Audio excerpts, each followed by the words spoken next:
Going on? Just gonna. I already started working on this song, so I'm just gonna listen to it. It's a song someone. It's not really a song. It's just music that someone hired me to do. So for their YouTube channel. So I'm gonna. I already started working on it. I'm gonna listen to it, see what's up.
Okay. I'm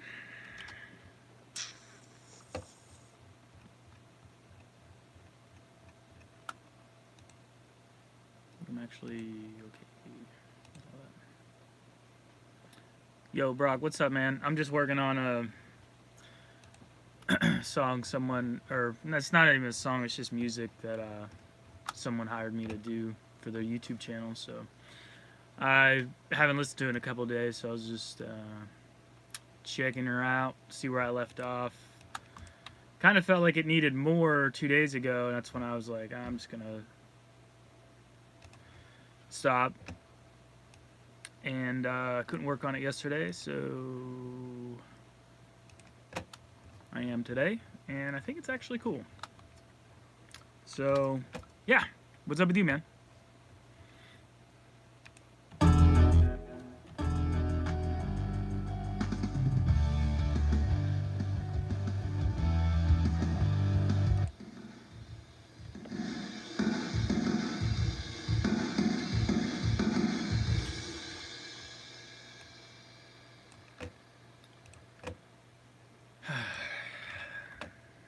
I don't think it needs anything more, excuse me, musically.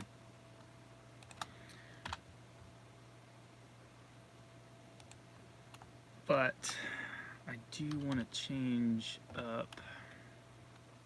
I stopped recording live drums a while ago. It's because it's very difficult to do on my own, and I can only do it during certain times. So it just takes a lot more work to get programmed drums to feel good.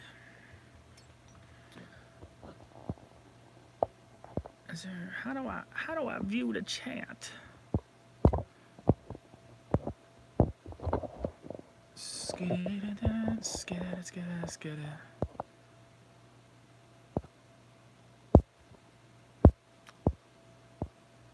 No, I do not. What's happening right now?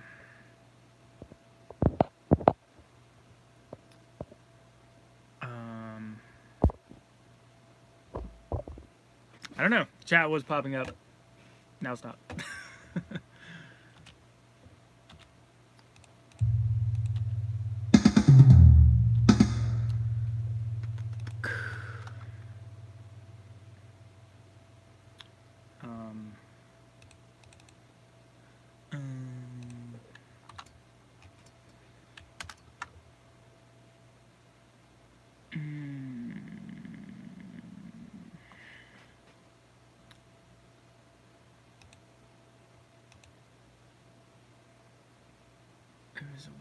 used to do this.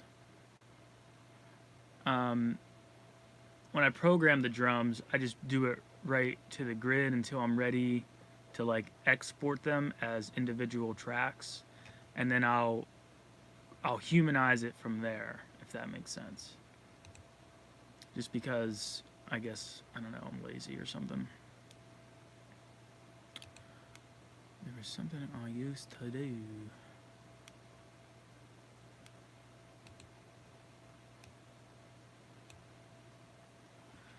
Well, that's not it.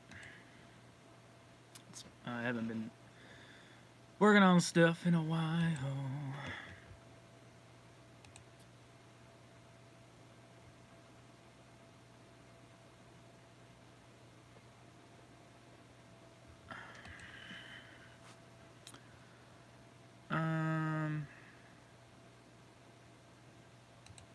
Man, there was something I used to do that made it super simple.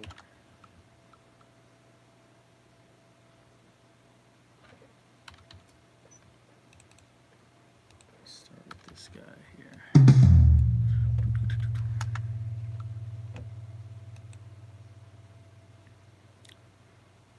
Velocity. Oh, did I just do this? I did just do that. Okay.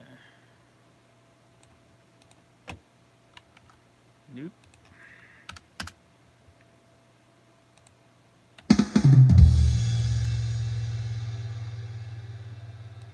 So we got triplets up in here.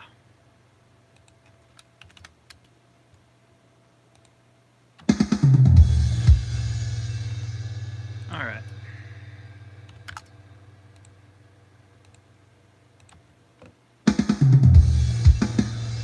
There we go.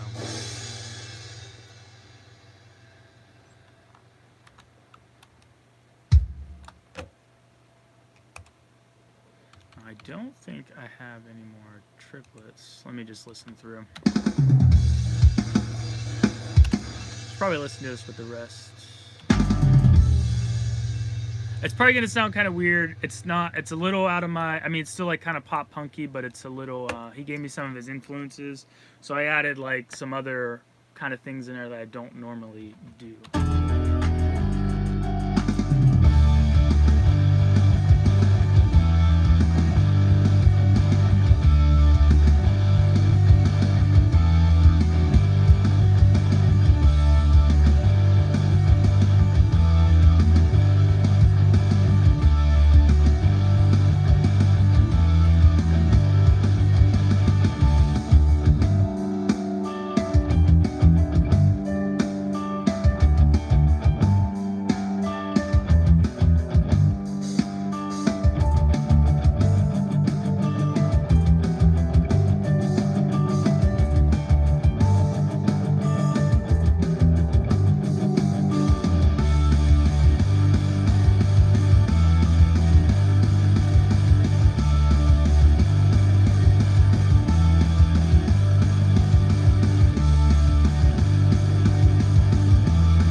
Okay.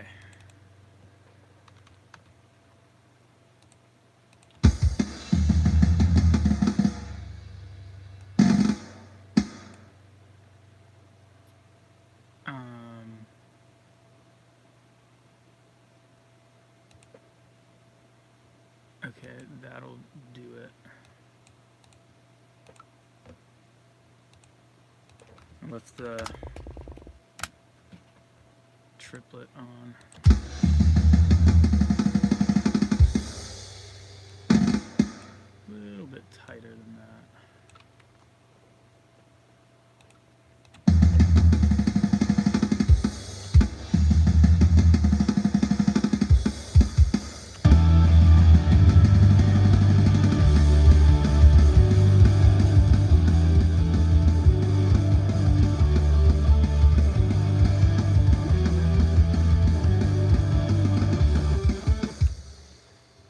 Messing up on my 16 note snare rolls.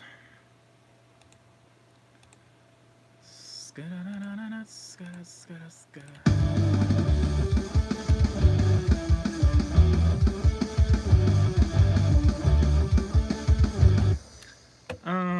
right.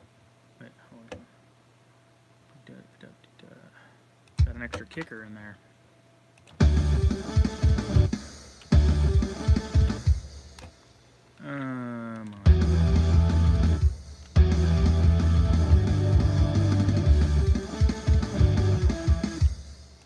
Wait, what groove did I do here?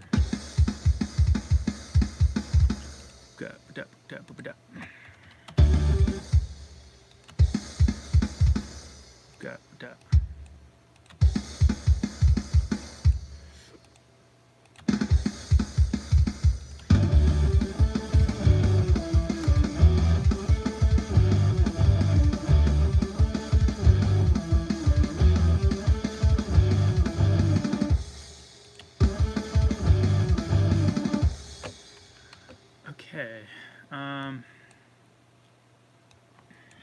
pretty cool. I'll try one more thing.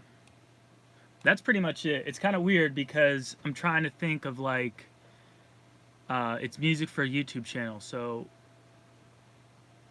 I'm trying not to think of it as a song. I'm trying to think of it more as like, music for a YouTube channel, something that can be edited and looped and stuff like that.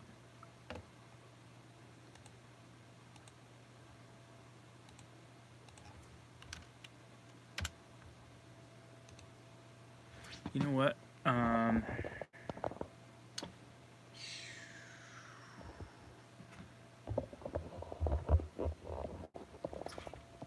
need this like this. Let me go grab my tripod. Skeet!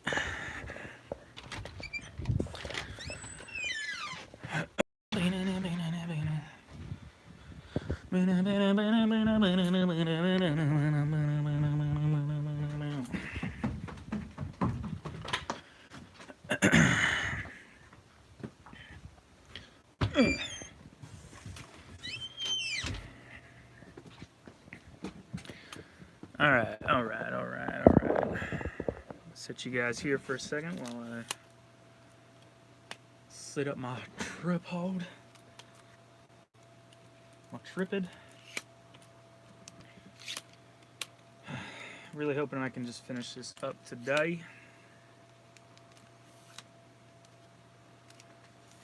If you guys are here, let me know what's up. Say hello, please.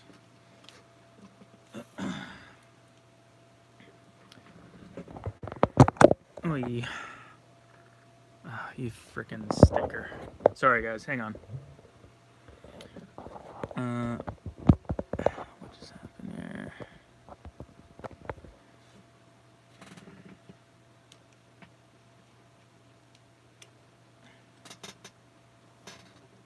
I knew I should have done this earlier, but I didn't really think of it, so get you guys at a better angle.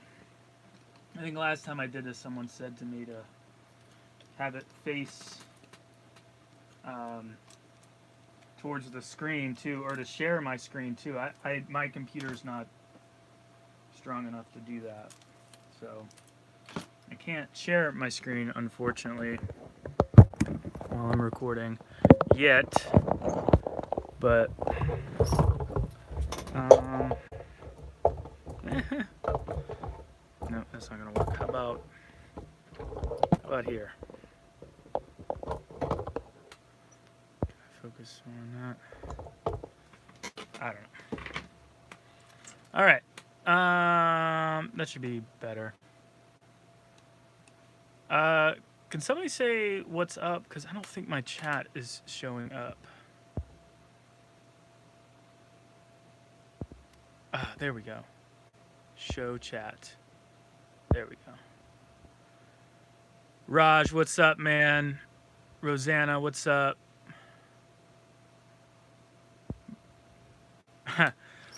What Nintendo games does your kid play, Brock, if you're still here? Because I just got to figure out how to get the chat up. Because my kid has been playing Toad's Treasure Tracker, and she watches people play it, like, all the time. Dan, what's up, buddy? Working on some music for a YouTube channel. Someone hired me to do some, like, I don't know what you would call it, just like theme music or something. So it's kind of a little. He gave me his what he listens to, which was mostly pop punk, but there's some other stuff in there that's like a little out of my element. So I'm kind of like mixing them all together, and it's not a complete song. So I'm writing it in a way that it's like longer than I would normally do, and a little bit more dumbed down than I would normally do. Not dumbed down, but kind of simpler, so it can be chopped up and like looped and stuff like that for different videos, if that makes sense. So right now I'm just kind of like humanizing the drums and getting everything to feel good. I think musically it's there. After I do this, I'm going to listen to it again if you guys haven't heard it yet. So where was I? Chain velocity. Now, I wanted to do this, but I want to... There's some parts like these build-ups. Okay, it's going to be... Oh, never mind, it's muted.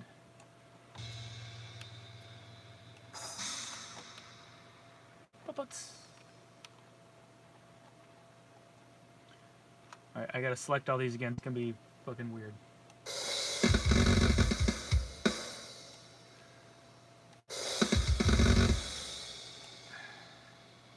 I can't, I like can't record live drums anymore. I wouldn't get anything done if I still did, unfortunately. So, I'm back to programming. Anyways, let's see, 127 is the max. So let's try like 124. Divided by 25.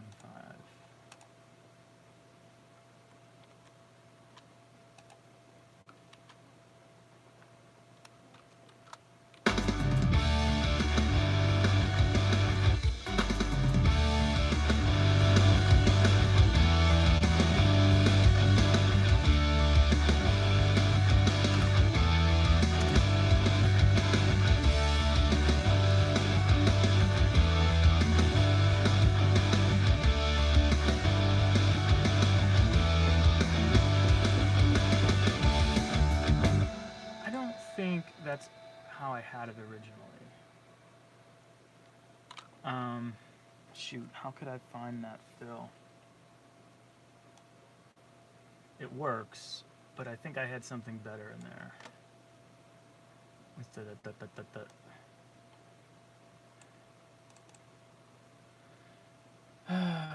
was the last time I worked on this?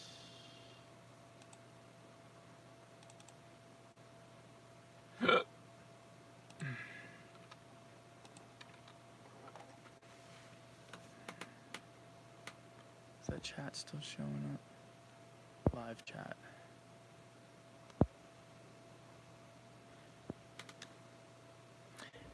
Hey, Dan, I'm using, I don't know why my chat keeps going away. I'm using Pro Tools. I'm sorry, I don't have a way to share my screen. Here, actually, let's try this. If you do have any questions, let me know. Sorry, I know it's super hard to see.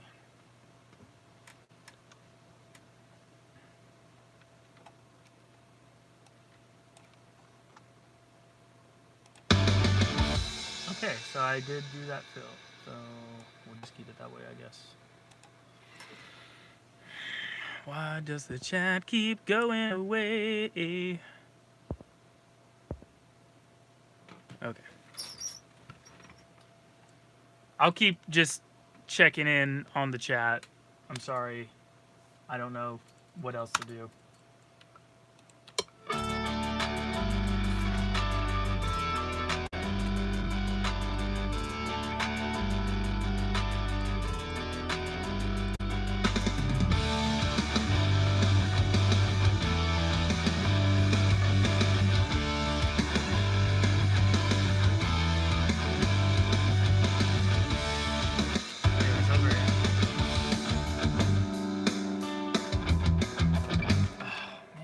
Having so much trouble today. I have a piano there, and the plugin that I'm using keeps screwing up every time I reboot Pro Tools, which is annoying.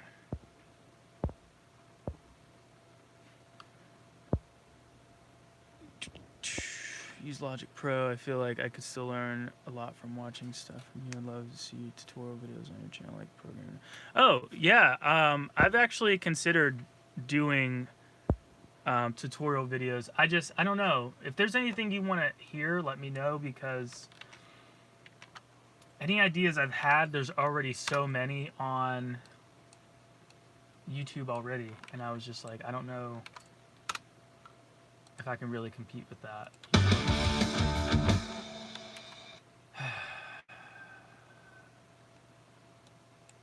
Sorry, I'm trying to get this piano that I played to work. And it's the only piano plugin that I have in Pro Tools. I usually, actually, you said you use Logic. I use Logic as well.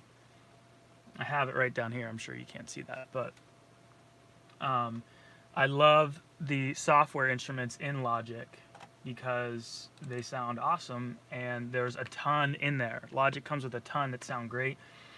Pro Tools kind of doesn't. The only reason why I use Pro Tools is when I started interning as Studio 2004, that's what they used, and that's what I started on, and I guess just old dog, new tricks kind of thing. So I kind of go back and forth between both. I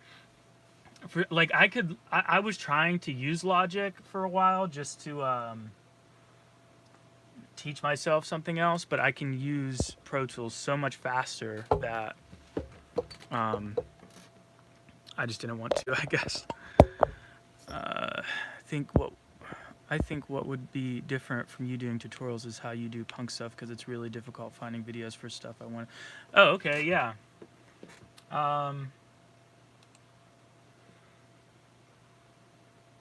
Yeah, I could see that.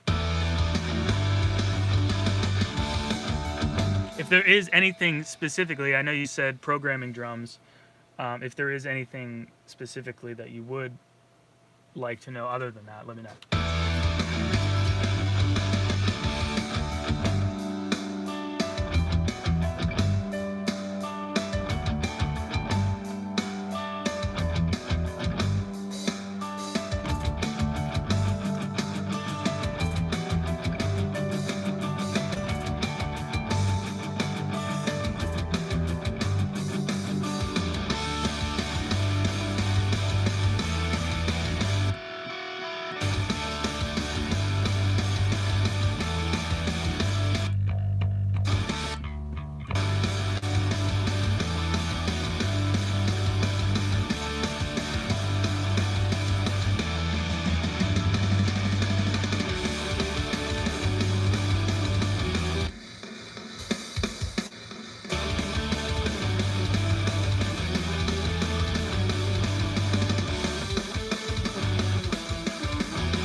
Well, here, actually, this will be cool, Dan, if you're still here.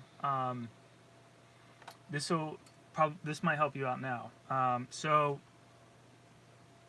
these are it's similar in Logic.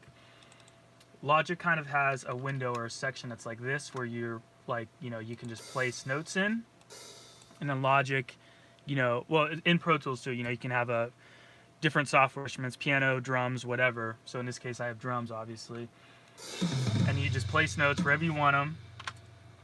Program the drums. This is the grid. And what I was doing earlier, I don't know if you were here watching that or not. In Pro Tools, it has a little quantize window. Anyone who's watching use Pro Tools, it's option 0 on the number pad, the one on this side, not up top. That brings up the quantize window, and when I program them, I actually just do it directly to the grid. So meaning like every hit is exactly like perfect.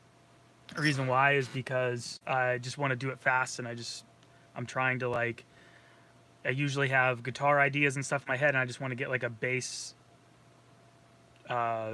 drum beat going, like a bass line. So I'm not really worried about it, but right now I'm cool with the drums, like how they're played, and I use the quantize window to like humanize them. I think there's actually a humanize function in Logic. I don't know how good it is, to be honest, but the best way to do it, in my opinion, is to just I use this feature in Pro Tools to like humanize it, but then I listen to it and I'll go back and I'll fix anything or change anything that I want to change, just so it doesn't sound so robotic. Which actually, I've put, I think, quite a bit of covers out where I just left them right to the grid, and everybody always says how good the drums sound. So I don't think a lot of people notice, to be honest, but I think a lot of radio stuff, the snare and the kick is quantized like perfect, and then like everybody's different, but I know that some people will quantize the shells, like the kick, snare, and the toms, perfectly to the grid, and then just leave the cymbals where the drummer had them, if that makes sense. And that kind of gives it its groove, but it keeps it really tight. I don't like to do that. I mean, sometimes it depends on the song. But, sorry, I got off on a tangent. What was I saying? Shit, I don't remember. I was talking about humanizing them. I just humanized them. I used the feature, and then I'd go back and do it myself. I don't know. Shoot, I can't remember. I'll probably randomly remember it and then just say it. Anyways, oh, I do remember what I was saying. I think people say that the drums sound, that people like my drums, they don't sound so robotic, is because I use Steven Slate drums. I don't know what version this is. I had like SSD 4. I had like SSD 1 I used forever until Pro Tools just didn't like it anymore. Like it was just like, this won't work. You have to buy the new one. Because that's how I roll. And the way he samples his drums, there's so many different samples at different velocities that the same hit is like never triggered like back to back. Like there's like probably 10 different snare samples or something for like the hardest hit. You know what I mean? I don't know if any of that makes sense. So anyways, after I program the drums, I actually have my own template that I made for when I record live drums. I have a separate track for everything, because you would mic the kick drum up, the snare drum, overheads, hi-hat, like anything you want to mic. Every song's different, but you would mic it up the way you want it. Each part of the drum set like as a separate track or whatever. So I have my own little template that I made just to give me a bass line, and then I kind of go from there. So when I program drums, I actually export each individual, like the kick drum, the snare drum, the overheads, all that stuff to its own track, so I can mix it that way, just because that it's just easier for me, because that's just how I do it. So let me find my template real quick.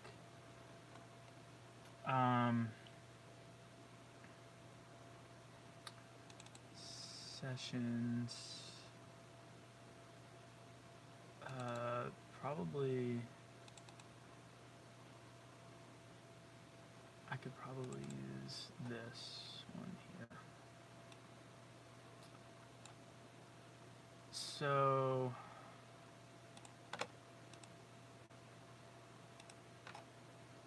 And I'll be able to answer any questions you have too while these are exporting, because I'll have tons of time here.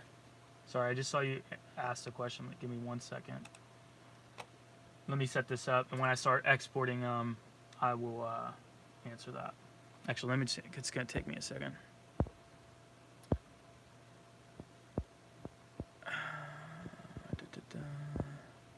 Fast punk drums for sure.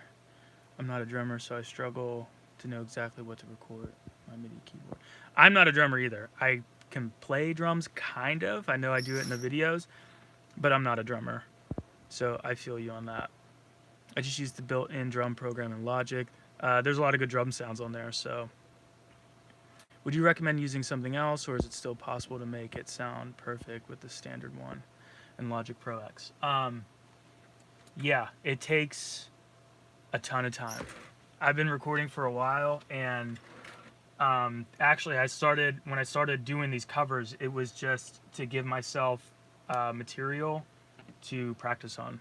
So, you know, those first 12 songs that I did, it was all practice. That's probably why a lot of them sound different. Actually, someone messaged me a couple days ago and was like, yeah, I found your song, your cover, Daydream Believer. Actually, I think he thought it was a song. A lot of people don't even realize I do covers, which I find is kind of weird because it's under the name Punk Cover Moose. But he's like, yeah, great song, but like the mix kind of sucks, basically. Which, you know, everybody's entitled to their opinion. But the track, those songs, especially with the drums, I was experimenting a lot. So like all the songs sound pretty different, you know, and honestly, the drums on that track on Daydream Believer are probably one of the worst, in my opinion, as far as like recording quality on that album. But I was trying something and it just didn't work, so no big deal. Okay, so let's, oh wait, okay, I think I know what I did. Okay. Those tracks are fine. I need to find...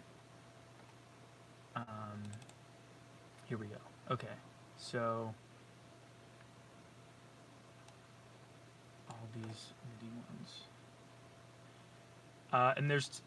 man. Yeah, I don't know. Any questions you have, just let me know, because there's so much. I just thought of like 20 more things that... go into it.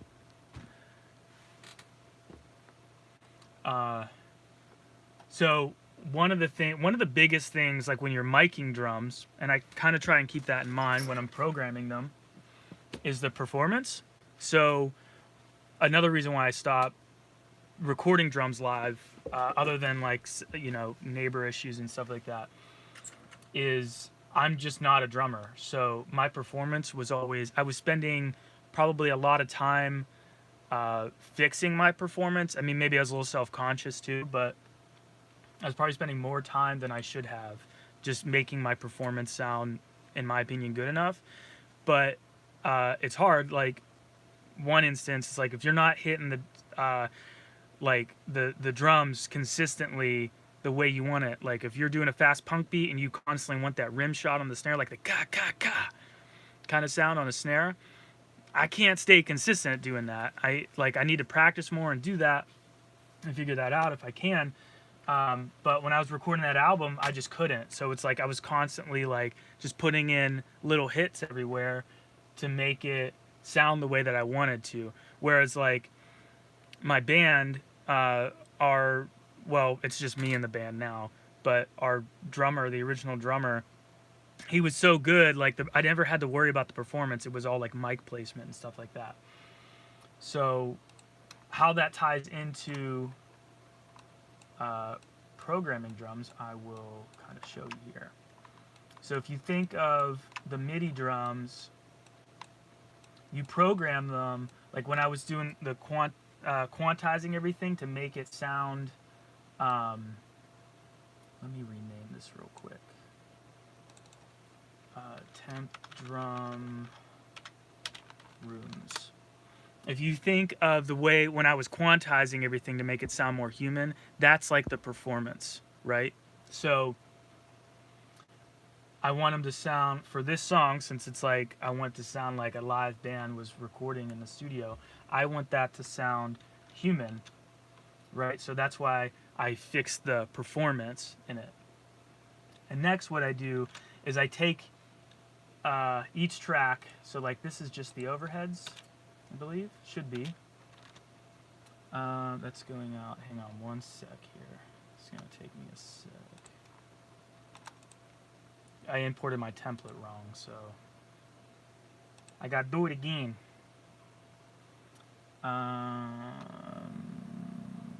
Symbols. So drums and overhead kick, snare, toms, ride, chime. Okay.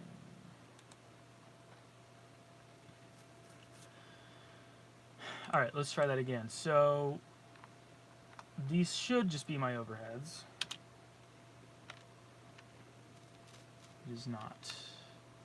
All right, what? Oh, I imported my template wrong again because I'm a rock star. All right, let's try that one more time. So.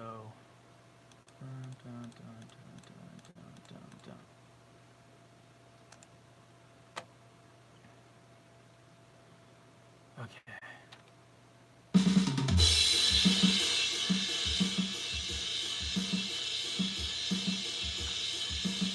Okay, so that's just my overheads that I had soloed. So you're gonna hear mostly cymbals. And I'm not sure why those snares sound so weak. So let's figure that out. So now what I'm doing, typically if I was recording live drums, when I'm listening, I would just solo like the overheads, right? Which are the mics that would be over top of the drum set to get an overall sound of the drums and like the cymbals.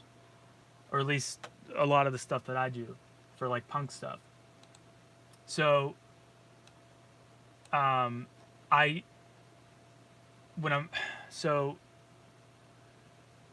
these programmed drums, I have just these overheads like soloed, meaning that's like all I can hear.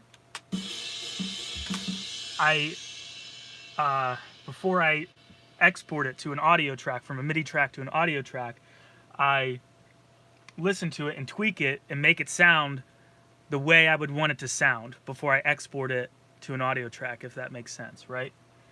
So the first thing I noticed, and this, it sounds like I'm just like hitting the snare like this with my hand. So I'm not sure why it's doing that.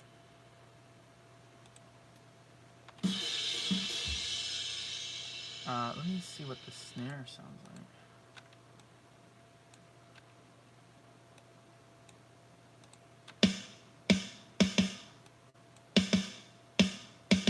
Huh. Okay.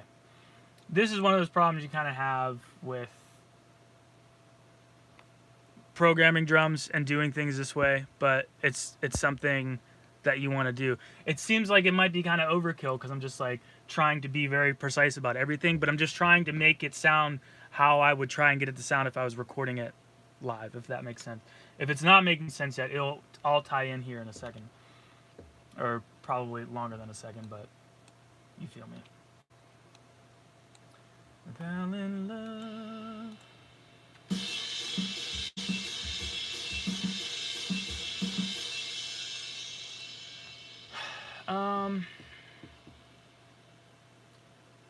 There has to be something that's limiting how hard it's being hit.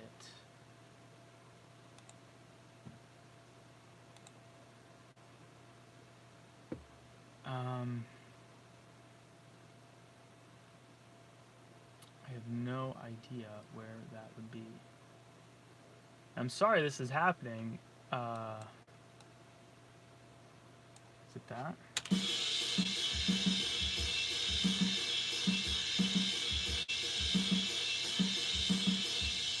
Oh, I wonder if it's actually...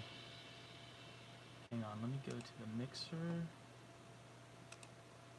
And there should be a volume for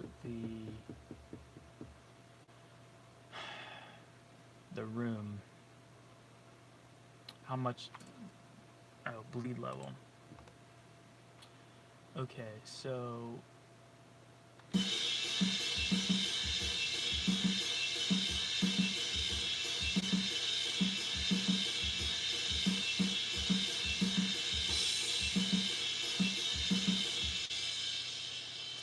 frustrating. Wish I knew what was happening.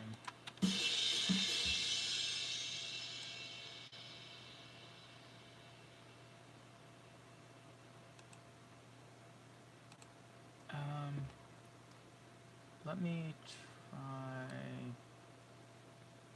I can always re-import this. So let me. This might actually be good for you too. I'll just. Not sure if you're still here, Dan.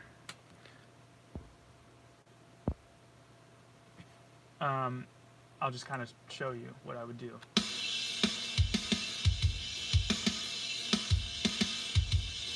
Oh wait, am I coming out somewhere else?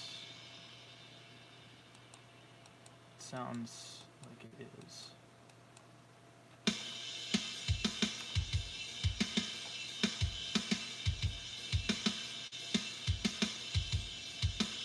It is not. Okay.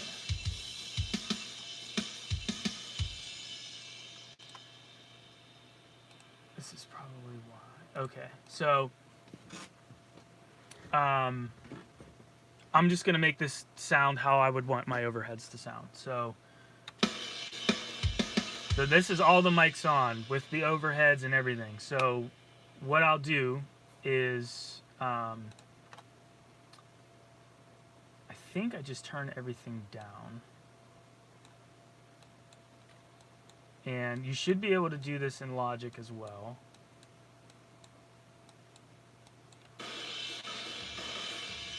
Okay. Basically, I'm just, so I know it's hard for, man, you really can't see that at all, can you? Okay, so here, let's just do this since you're interested. So this is my Steven Slate drums plugin that I use for my drums. So this mixer right here is all the direct mics. So I'm gonna turn, I have them all turned down. Wait, can you see that? Sorry, yes, you can. Okay, so on these drums, if I click this, oh, it's backwards on the screen. Okay, so if I click this, it gives me control of how much of, here, wait, let me just, can I switch the camera? Yes, ha! Okay, so this is the snare. So I have the snare turned down. Let's just solo this. So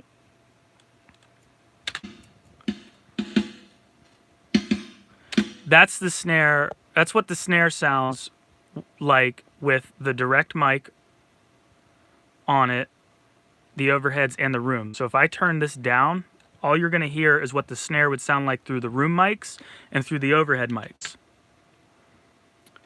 Or you won't.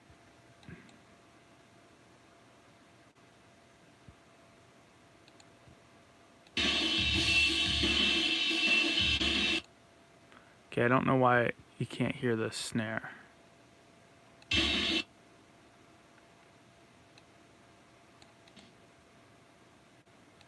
Oh, maybe because I'm running out of shit here.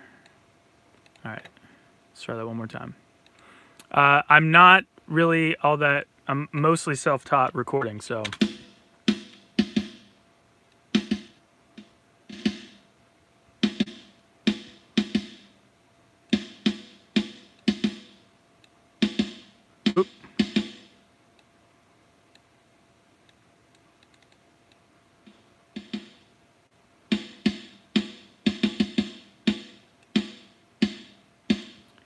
one sec here. Don't think it's gonna matter, but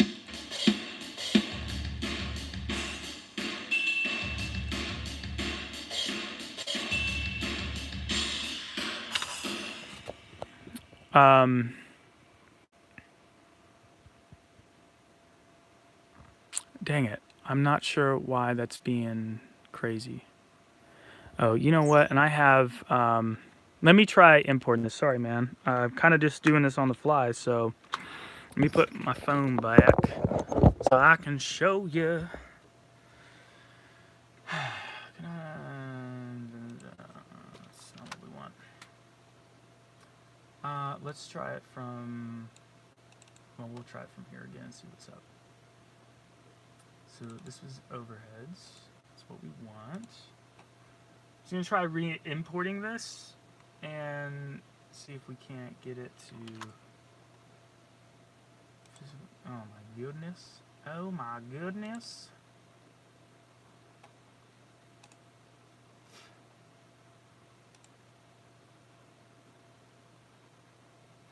Oh, wait, did it come? Yes, okay.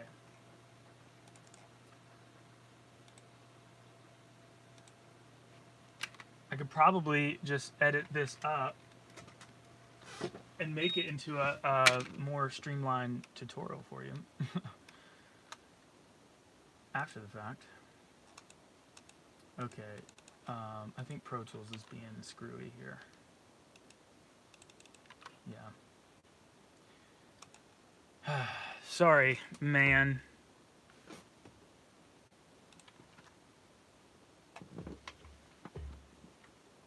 My computer has not been running the best lately, so it's a 2012, so that's probably why. I hope everything's making sense though. I'm all I'm working on is the MIDI drums, but I'm just working on what I already said this. Just working on what the overhead mics would sound like, and then I export that to an audio track.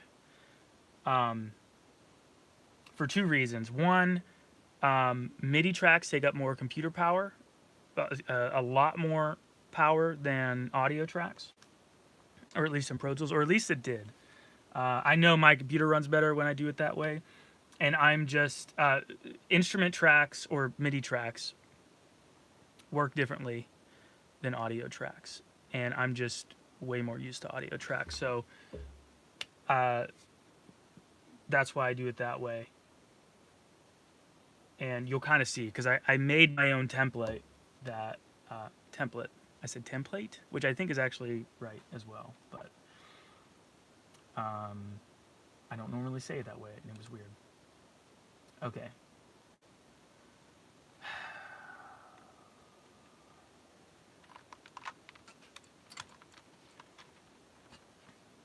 You good? Not good. What's happening right now? Okay, I think we're good now.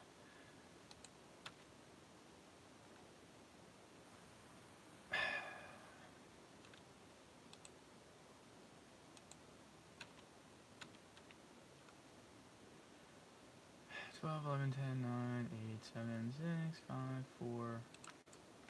This should be working. Ah.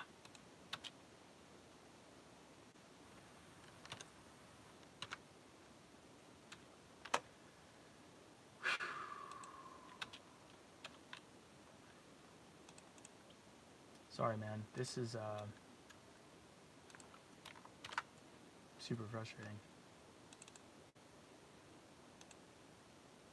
For some reason, too, lately, I had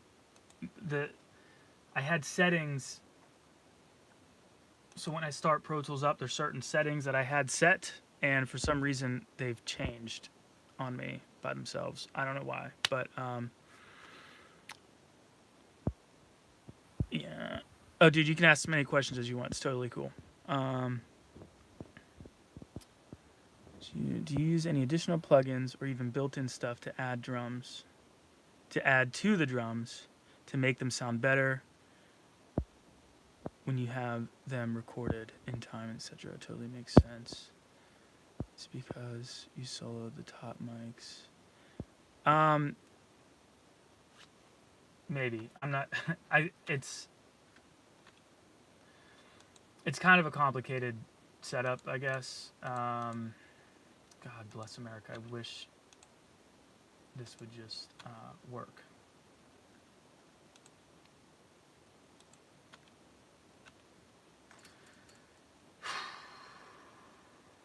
Okay, the input is correct.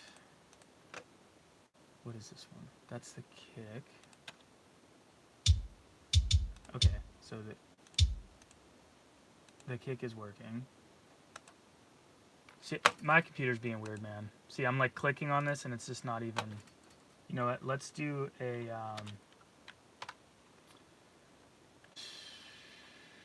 Don't save. Let me just do a quick restart on my computer. I left it on the last few days, and it's been kind of temperamental anyways. So, so it will sound different because I have it soloed, just the overheads.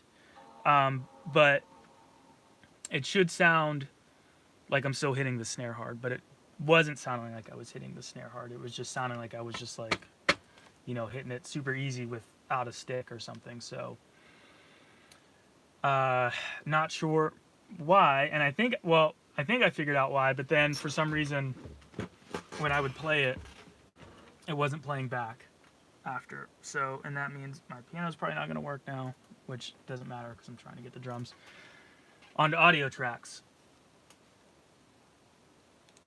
And I'll worry about the piano later.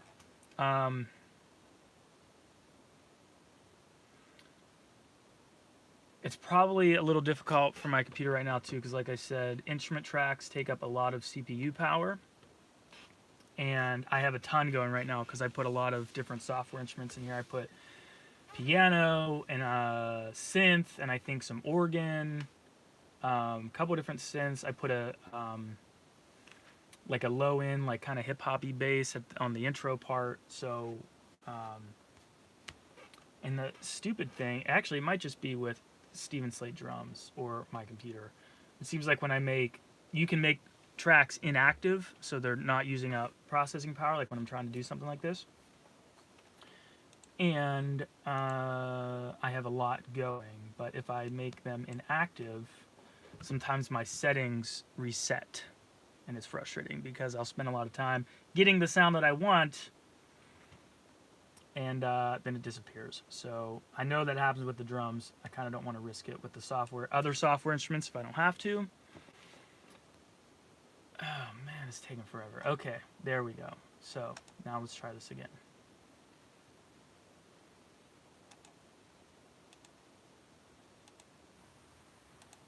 Okay. I'm not running any other programs, so I'm not sure what's going on. Whew. Okay. I'm getting so many errors right now. I usually don't have this much of a... Okay, let's do this. Let's save as... This is what I normally do. And I forgot. Do a save as, save it... Gonna make a new session file, call it drums. This way I can set it up so it'll run smoother by just doing the drums. So now let's make these inactive. And if it messes up my settings, I can import them from the other session file. Boom! Shaboy. Alright. In Pro Tools, it has these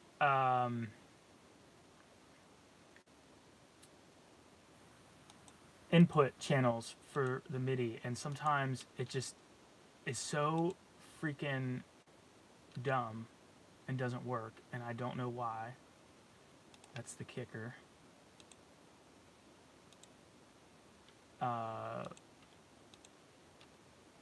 And to be honest, I don't even really know how to fix it when the MIDI inputs get messed up. I kind of just do a couple things and eventually it works, and the things I keep trying are not working, so I'm not sure why. This should run a little smoother now, though. That might still... Okay. That would be why. I didn't have any MIDI information there. Okay. Now. Should be good. Still sounding like I'm not hitting the snare very hard, which is unfortunate. Again.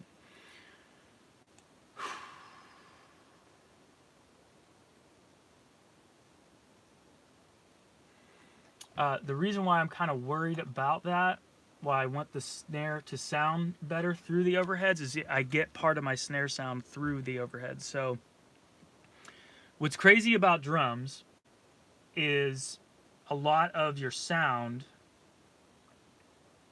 comes from,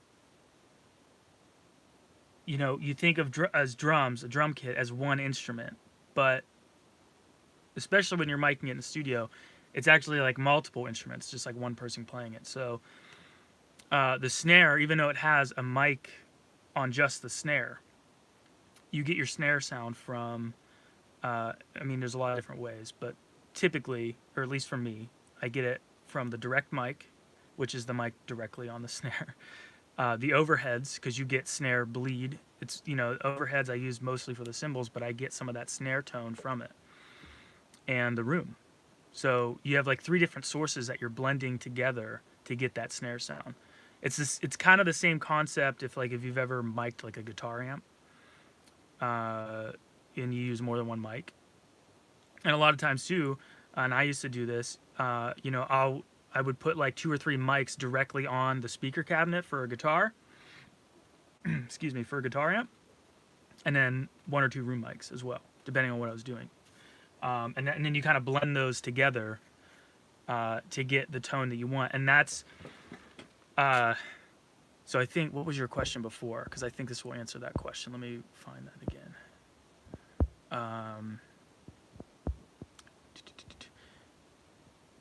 You said, do you use any additional plugins or even built-in stuff to add to the drums to make them sound better?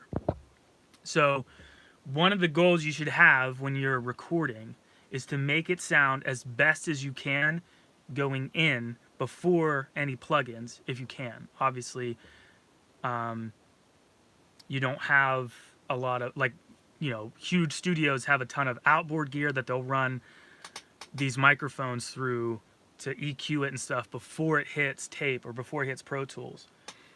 So that's not always the case. Like when I do vocals, like I just have a mic set up here. I usually have a different mic though. So that mic right here is what I usually use for myself most of the time for my lead vocals. But I have a couple other different mics that I usually also have set up. So when I'm doing backing vocals, I don't want them to sound exactly the same as the lead vocals. So I'll just use a different mic to get the tone or the timbre that I want from my voice for a backing vocal versus a lead vocal. So we're kind of doing the same thing here. Even though these are programmed drums, I'm kind of treating it as if I was recording a live kit. You know what I mean? So I'm trying to get those tones before I start adding plugins to change it, to EQ it and stuff. For a couple reasons. One, it makes it easier later. And then 2, if you get it the way you sound it, or if you get it the way you want it to sound now, oh shit, I just forgot what I was gonna say. I don't know. Dang it, I'm sorry. Dang it, Bobby. Okay, there was using different mics. On Logic, we can change up the velocity for the snare, etc. I'm assuming that's the same in Pro Tools. Yes, it is the same in Pro Tools. You can change the velocity, which I already did, but it shouldn't sound like I'm just hitting it like the velocity is low. You know what I mean? Through the overhead. So, not sure why that's happening. Actually, I wonder if...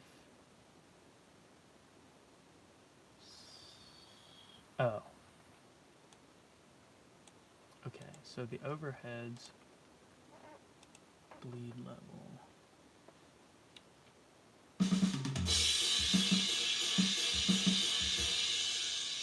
I think it just fixed itself.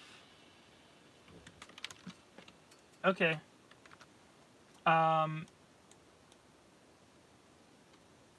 Let's just roll with it for now. I have another idea I can do for later. So, anyways, back to what I was doing like a half an hour ago. So, this is just the overheads.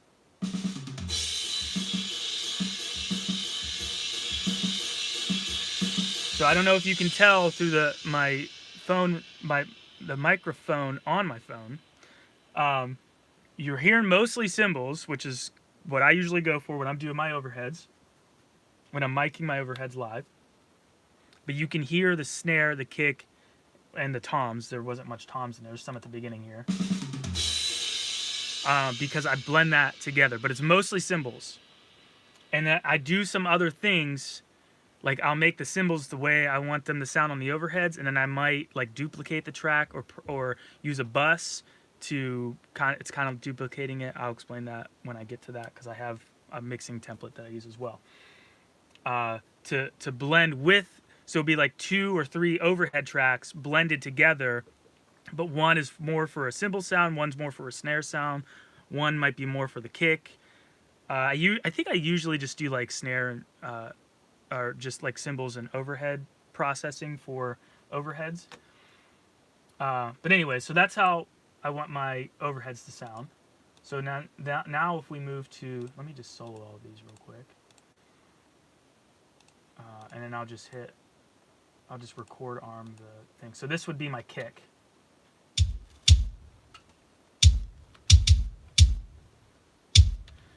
Another thing too. So you can't really do this live when you're recording, but you would kind of have to do it later. I do it now since I can.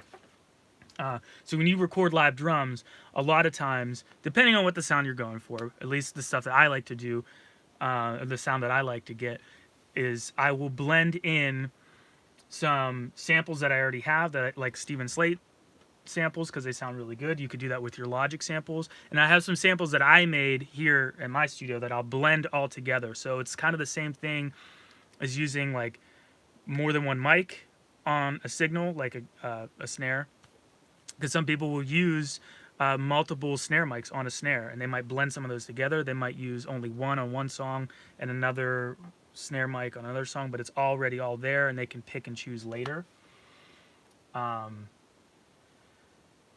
So what I do, and this will be a good example, I think, for this kick. No, I only have one kick. Let's move to the snare. So this is just the snare mic. Jeez, load it. Probably going to change that. What was I doing? Oh my god. So this snare here, I have 3 different snares that I'm using. That one, this one, and that one. It's like I don't know, it reminds me of like ones that like, not like metal bands, but like maybe like hardcore or something, where it's just like that, like bing, like popcorn kind of sound. I think, oh, this is also EQ'd.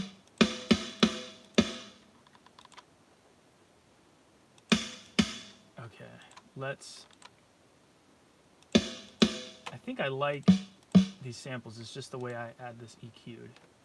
Okay, that's probably why it's garbage.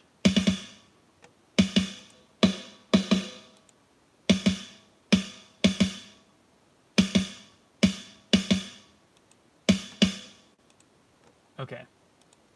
So anyways, not to get off topic, so there's 3 different snare sounds being triggered at the same time, and that's how I'll create a unique snare sound too. Okay, I have to keep the chat keeps going away, so I have to keep like clicking on it on the thing to make it come back. So anyways, so this is kind of where I'll be like, okay, what do I want my snare to sound like?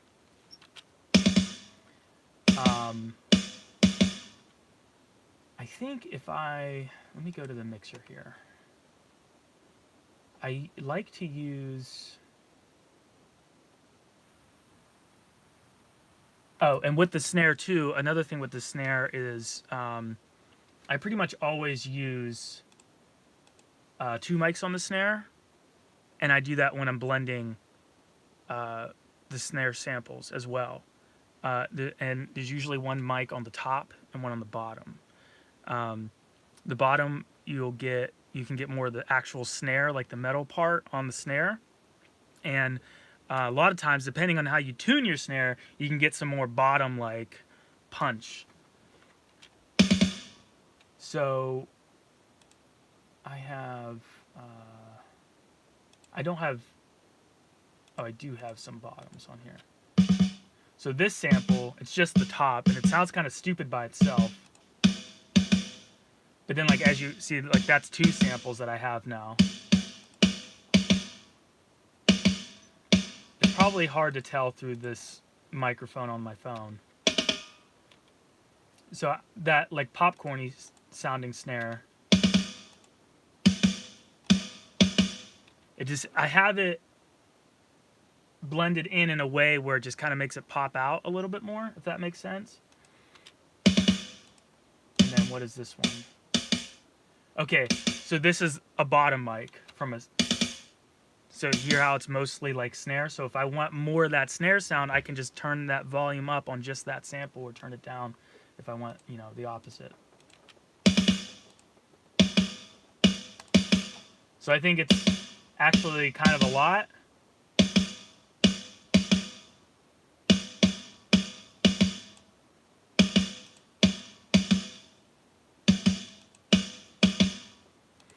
So I think what I want to do, I like that popcorny snare because it lets it cut through, but the ring to it, I think we can find a better one. So let's see, where in the mother of pearl, instruments. Okay.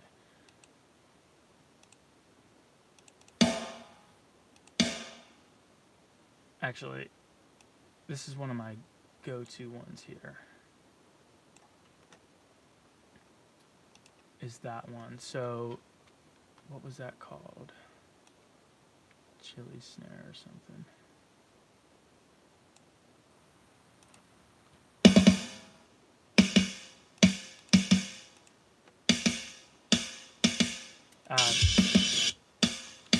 Okay, the only thing about that one is that it's very, there's a lot of bottom to it. So there's a little more snare than I would like. So I'm actually not going to use that one. So yes, remove that please.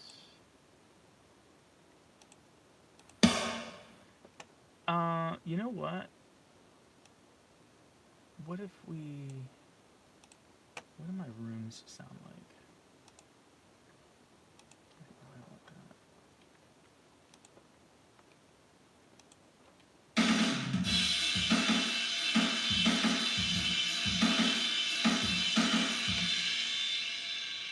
Instead of trying to get the ring of the snare, which I think will work well in this song, from the direct mic, I'm actually going to try and blend it into the room. So another track that I do, I make this stereo, by the way, is, so typically when I'm recording drums, I have a stereo room mics.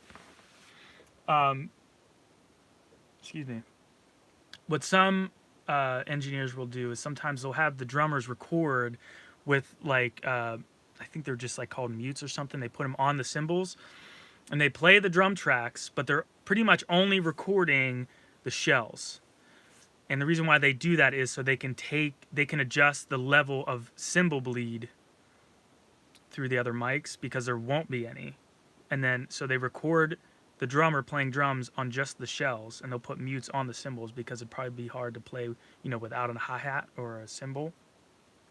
And then they go back and record the drums again, the exact same parts, but then they like put mutes on the drums, or like pads on the drums, and then take them off of the cymbals.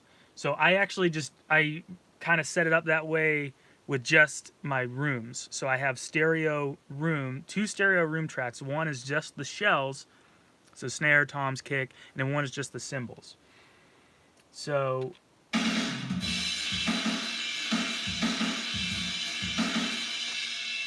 but I lied because for some reason these cymbals are not muted. Bleed level. Can't.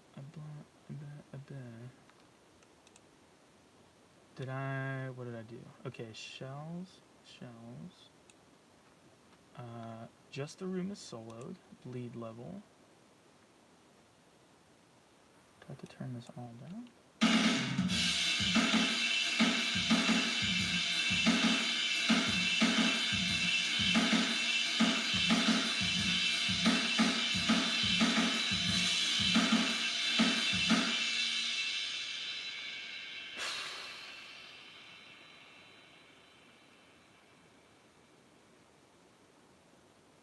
Why?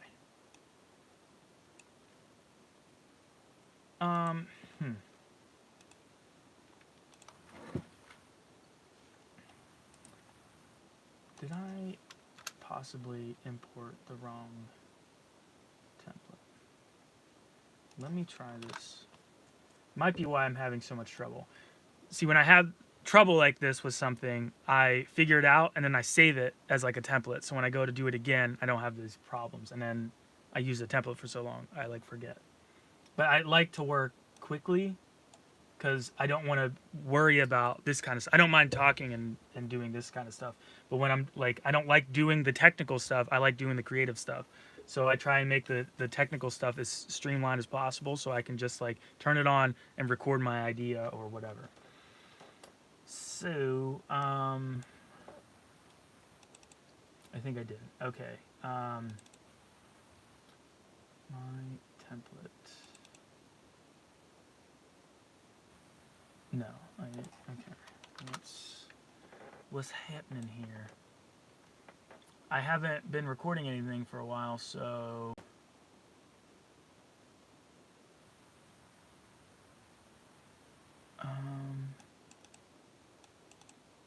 Is it in here? No.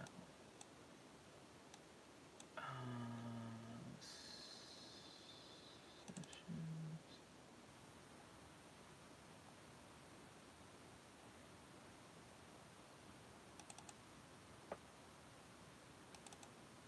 Okay. I did. Okay. Now we should be good. For sure. Okay, yeah, because I remember it being this way. Okay, audio. Audio.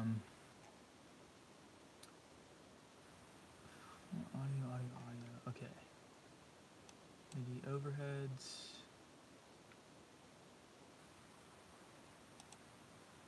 Oh wait, okay. MIDI overheads, MIDI kick, MIDI snare, MIDI floor tom, MIDI rack tom. Do we have the tom bus already? Yes. And then ride cymbal, hi-hat, cymbals, shells, and then everything else. Okay. Alright, I hope this works. I hope I'm not wrong this time. Let me check the...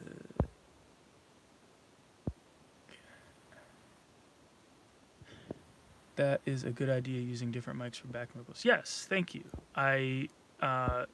Not originally my idea. I think a lot of people do that. But thank you. Okay, so... Let's solo all these again. Oh, wait. There we go. Put the MIDI boys down here. Let's just duplicate this, consolidate it, and... Oh, I know. Okay. I realized something else. there's no way to actually mute the cymbals from this. I always had to go through and do this. It's been a little while. So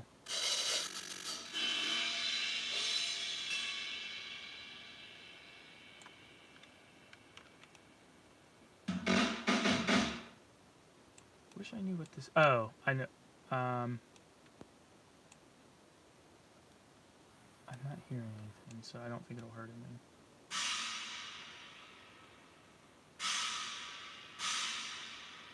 Aggressive splash. Might have to. I don't usually use splash cymbals, so I might have to go and add that in. So all I'm doing, okay, so this is the MIDI track that I'm going to use for just the room, the stereo room track for just the shells. So I just went into the MIDI editor and I deleted all the cymbal hits. And then then I have another track for just the room mics for the cymbals, and I'll go through and do the opposite, delete all the shells.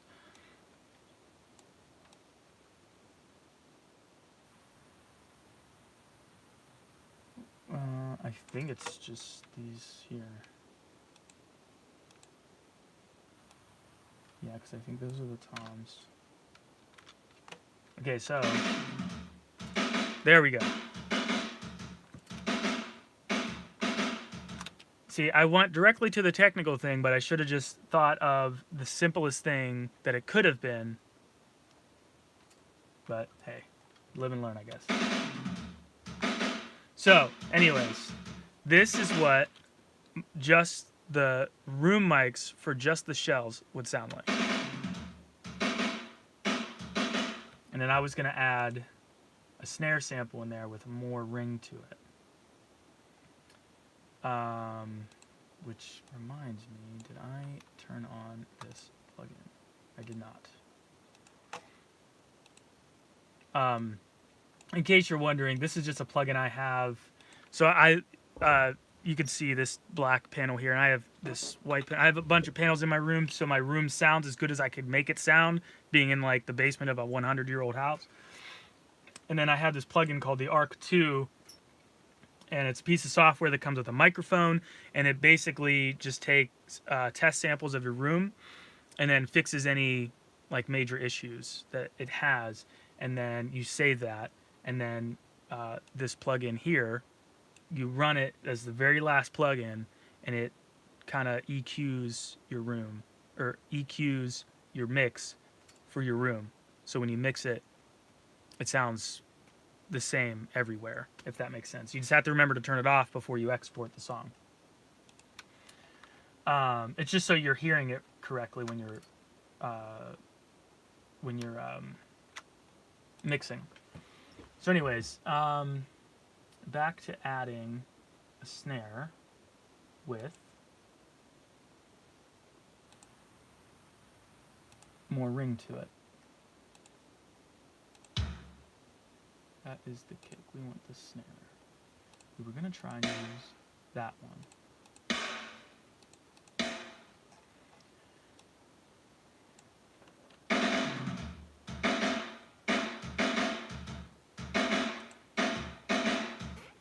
Okay, so which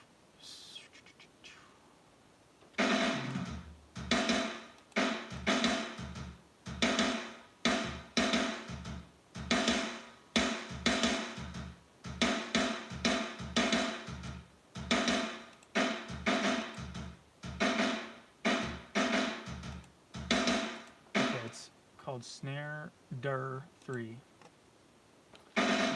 So what I'm just going to turn up that snare sample so I can get a little more ring out of it.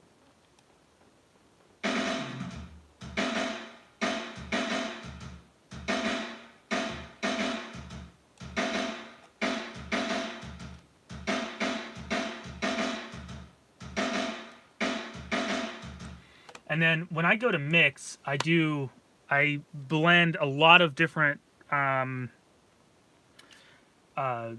I do a lot of sidechain processing, which if you're not sure, I can show you that. With my drum, I do it with a lot of my tracks actually, to get the right sound. And one of the things I do, actually I do it a couple times depending on the song, but I run all the drums through one stereo aux track, and I like compress the Living Daylights out of it, and usually to get more punch out of it, and then a lot of times that brings out a ring in the snare. That's what I'm trying to get. So anyways, and this is what just the cymbals would sound like, if you're curious.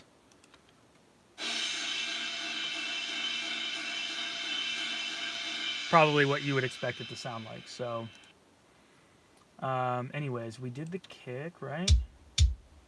Yeah, the kick sounds good. Snare sounds flat and kind of dumb. Let's EQ that a little bit.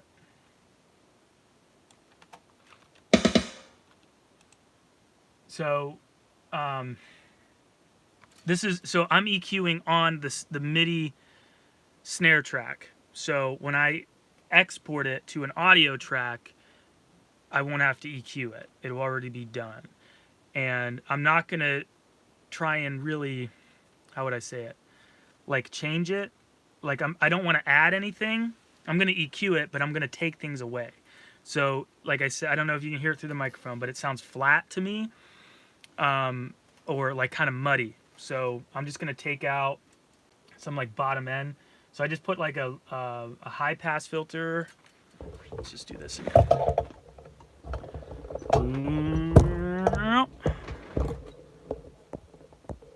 So I just have, this might be hard to do.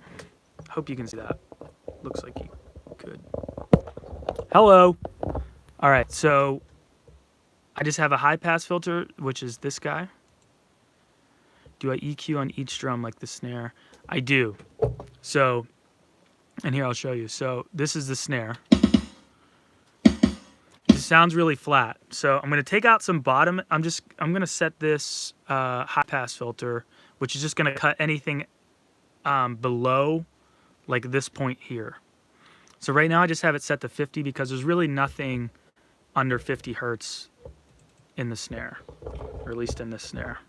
Most snares. Actually, I'm going to set it to like 60. Let's see what that sounds like. Yeah. Another thing you can do when you're learning to record, I still do this. I mean, I'm still learning too.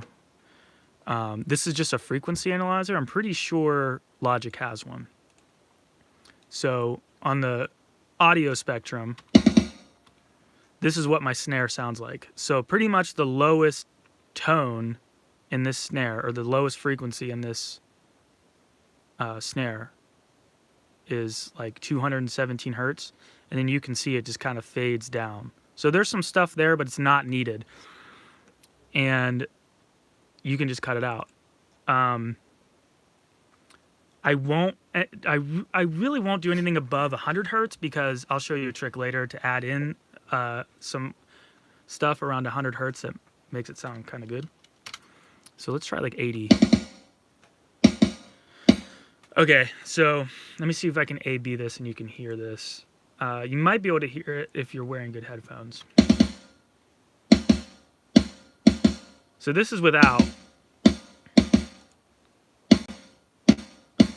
And this is, I just turned it on. I'll do that again. So this little orange button here, see, that's off and this is on. So let's start with it off. This is what it sounds like off, and then I'll just turn it on and I won't say anything. Just try and watch this button just so my voice doesn't distract anything.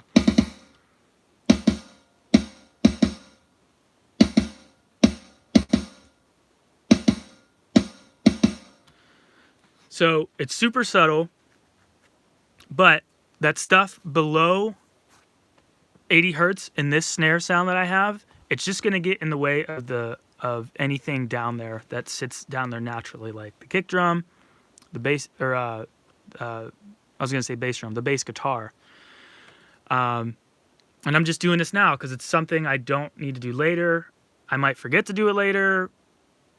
You know, whatever. It's just better to do it now. And it's like if I was recording a live drum kit, I have a little bit of outboard gear that I would just EQ this snare drum as it's coming in. If it sounded this way, I would just take that bottom end out, and then I won't have to deal with it later, and it'll sound good.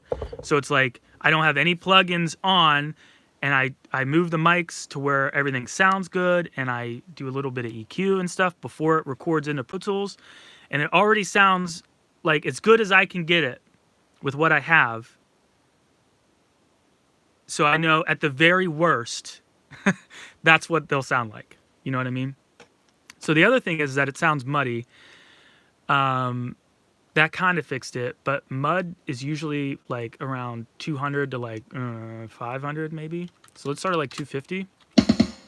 And here, I'll just boost this up just to kind of exaggerate it. It's that sound. It just sounds like cardboard. So if I'm just going to slowly pull that out until it sounds good to me.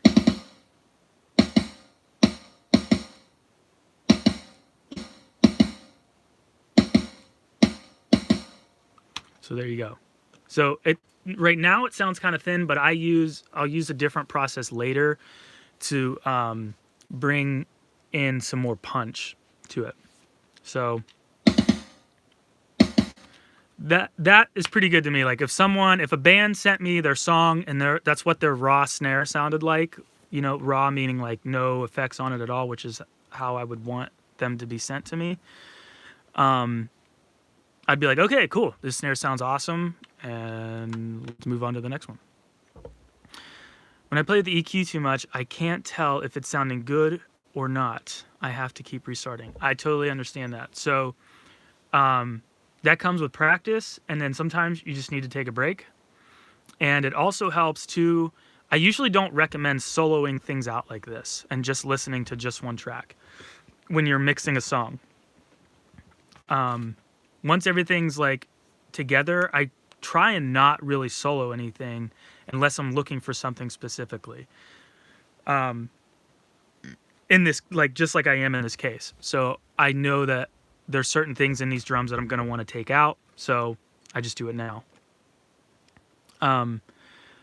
Another thing to do that I do a lot is I just open up Spotify and find songs that I would like my mix to sound like one or two. And I usually have, for punk stuff, I usually have a couple go-to ones. For overall mix, some, you know, I might reference for like just guitars or just drums, like in this case. And I don't know, that's a good way to kind of like get your bearings. Because sometimes I'll be working on something, I'm like, dang, I've been working on this for like 3 hours. Why am I working on this for so long? And that's a sign, like I have to try and remind myself, like, okay, go take a break, come back, listen to something. Or, you know, you might not even need to take a break. Just listen to something and get your bearings. Because you might be like, oh, whoa, I'm trying to get my snare to sound like this. And then you listen to a song and you're like, oh, it's sounding the opposite. It just helps you get your bearings, if that makes sense. Okay, so there's a good example. I stopped and was talking to you for a little bit, and I just played again, and it still sounds a little muddy to me. So I'm just going to take a little bit more out.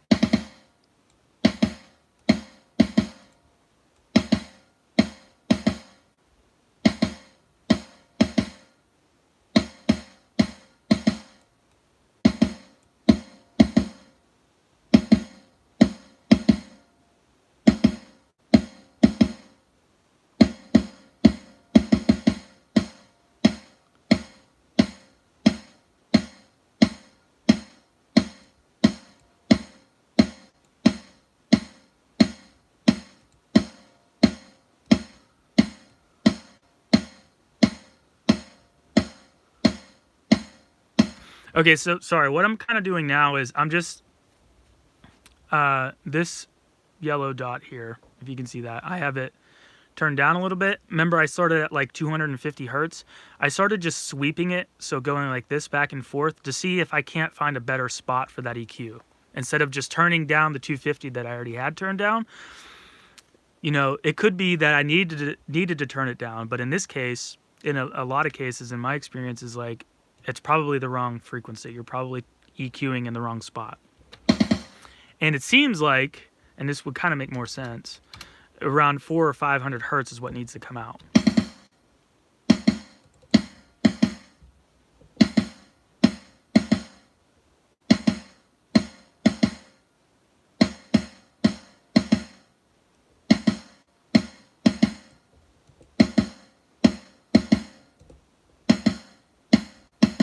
So see, I was at 250 and it's actually, I'm at 403 right now. So it was like around 400 hertz is what actually needed to come out. Another thing you can do, I don't usually do this on drums because it doesn't help me too much, but sometimes you can take a EQ band and set the Q, which is like, so right now I have the Q really narrow. If I make the Q wide, it, you know, fattens it out like that. So I'll make it as narrow as I can. A lot of people do this by pulling it down. I don't know how they do that. I just turn it, so I'll make it narrow, turn it all the way up, and I'll just sweep again to see if there's any bad frequencies that just don't make sense for the key of the song or to just sound terrible. I could just show you. I don't usually do this with the drums, but.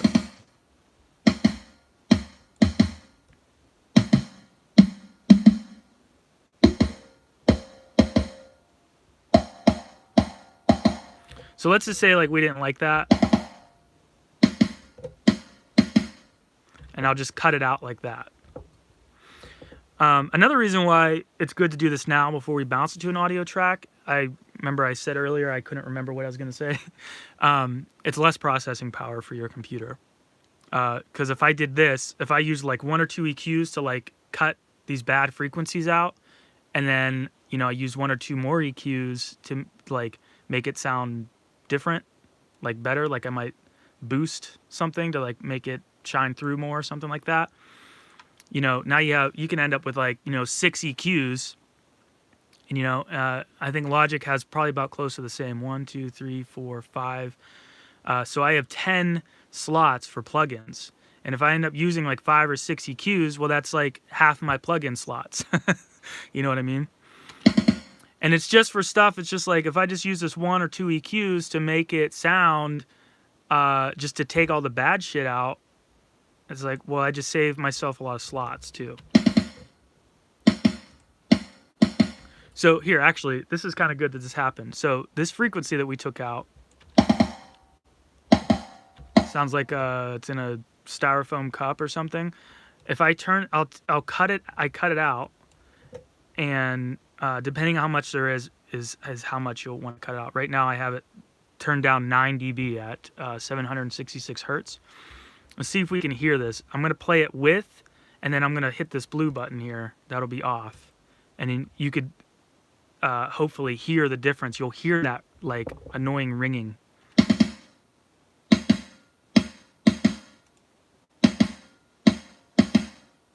It's kind of subtle, but you know, it's something that I won't have to do later, and that's kind of where the mid-range of the bass might be, or the guitars. So it's one less thing getting in the way of making your mix sound like dookie. Now I'm curious. I kind of want to do this some more here.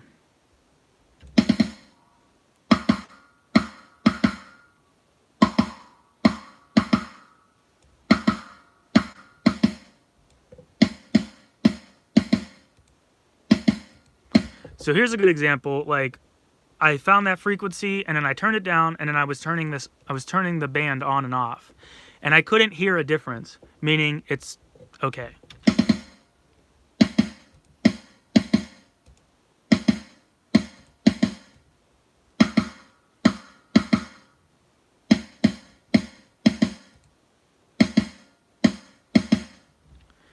Yeah, that's true. Dookie is a good record.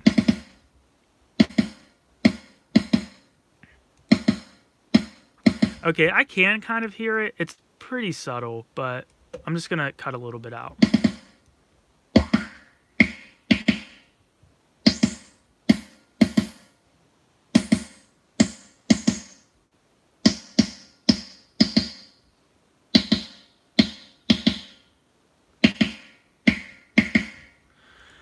And honestly, this is still something I'm working on.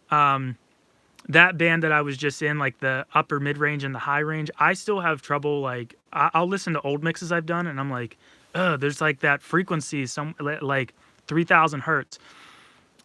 I'm much better with like the mid range down to the low range, like finding those frequencies for some reason. It's still something I'm working on. But yeah. So actually, I think there was something in the overheads that I had cut out in a different track. Let me go back to these overheads. Overheads in general are usually pretty finicky. There's just a lot of like harsh kind of shit going on. Overheads too, it depends on what you're doing, but you can usually put a high pass filter on it because there's really not much information down there. I mean, the kick drum does bleed through, but unless you want like a boomy kind of sound, you could probably cut it out because the low end, the overhead mics probably aren't going to pick up that low end. And because it's so far away, you can have phase issues sometimes, and you can also have a different kind of like boomy sound. So like if you don't want that, which in a lot of punk kind of stuff that I do, I don't want that, so I'll cut it out. Actually, sorry, that was really loud. I don't know if this will work. I don't know if you can hear that. That is just my subwoofer. So when I hit the floor tom, you could hear it. The kick might not be in the overheads for this.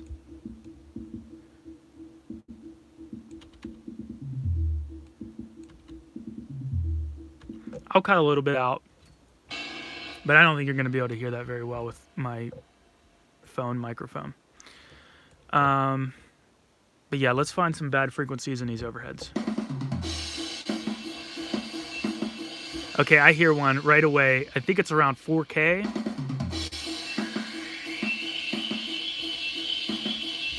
$3,100. So that sound right there. That whistling sound from the ride. Ugh. Here, so I'll turn it. So right now it's on. I'm going to let it play for a little bit and then turn it back on. We'll A-B a little bit and you'll just hear that whistling sound. It's just like, hopefully it's this microphone's picking it up.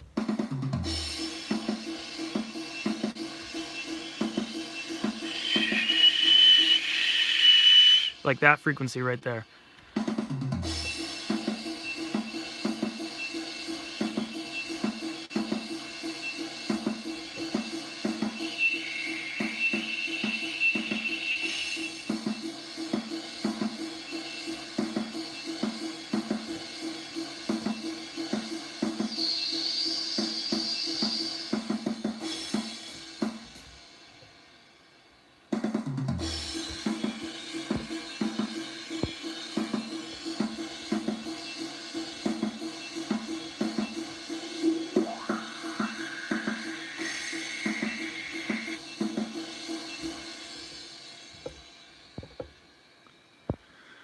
Oh, wait.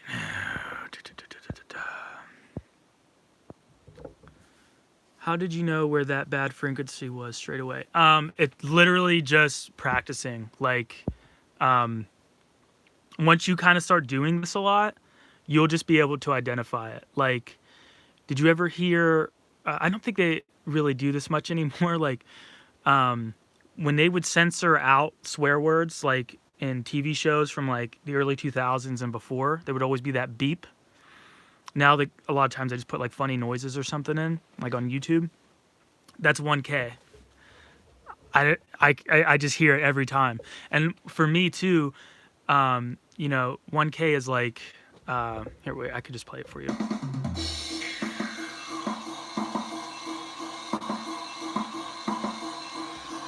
So that's what that 1K sounds like on these overheads.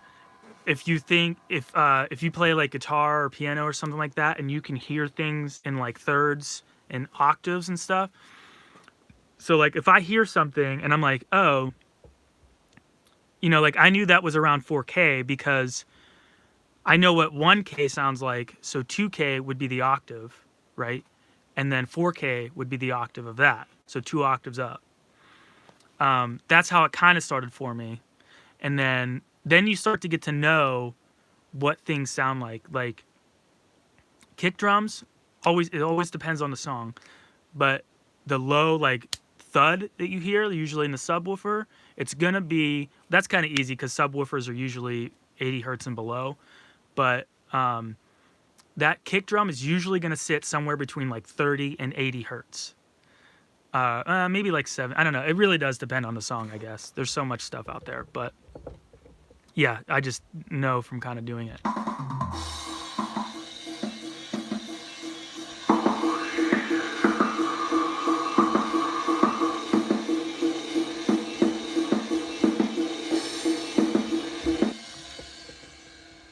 So, yeah, this sounded pretty good on them overheads.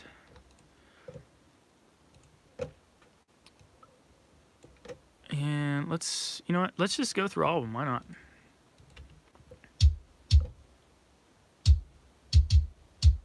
Kicks are pretty easy, to be honest. The bass drums are like not hard, in my opinion. At least for punk stuff, it's pretty like you'll want that like top like sticky sound or whatever, like the beater hitting the head, so it cuts through on any kind of mix. Like when you listen to a mix on a shitty speaker or whatever, you hear that slap, and then when you listen to it on a good sound system, you hear the low like doof.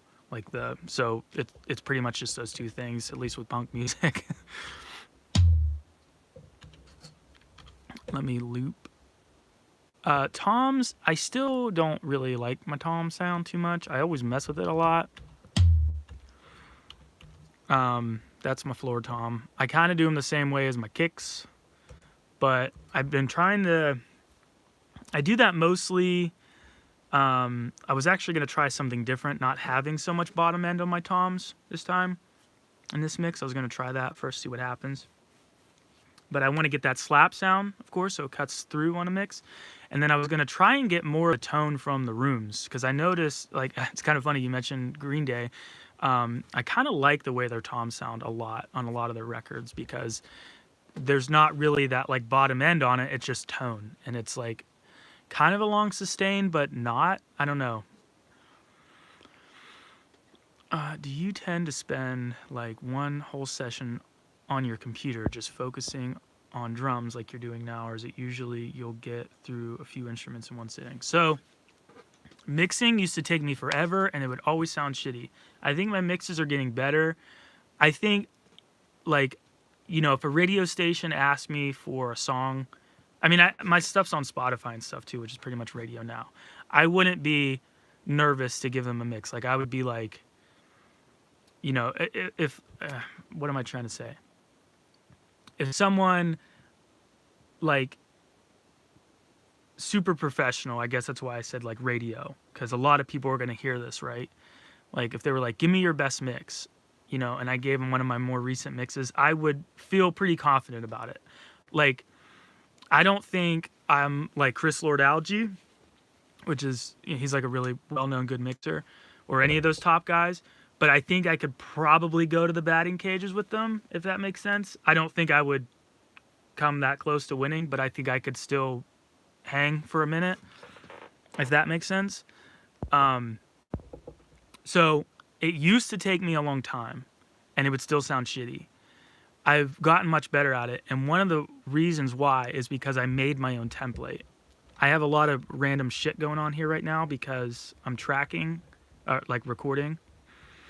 That's what they call recording at studios, is tracking. What is this guy? Hang on. Okay, it's nothing. I can just delete it.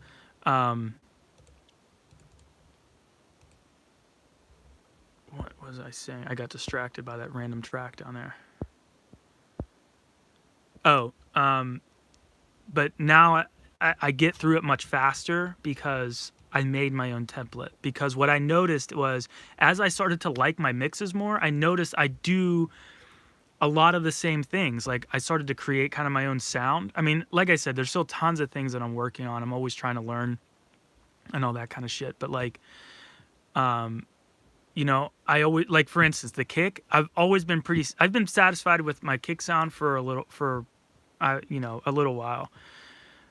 just good, just talking off the like from the seat of my pants, like I process my kick pretty much the same way. Every song I might change it a little bit.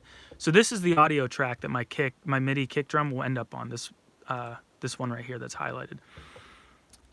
This is how I process it every time. I have a tape machine, which I have on pretty much all my tracks anyways.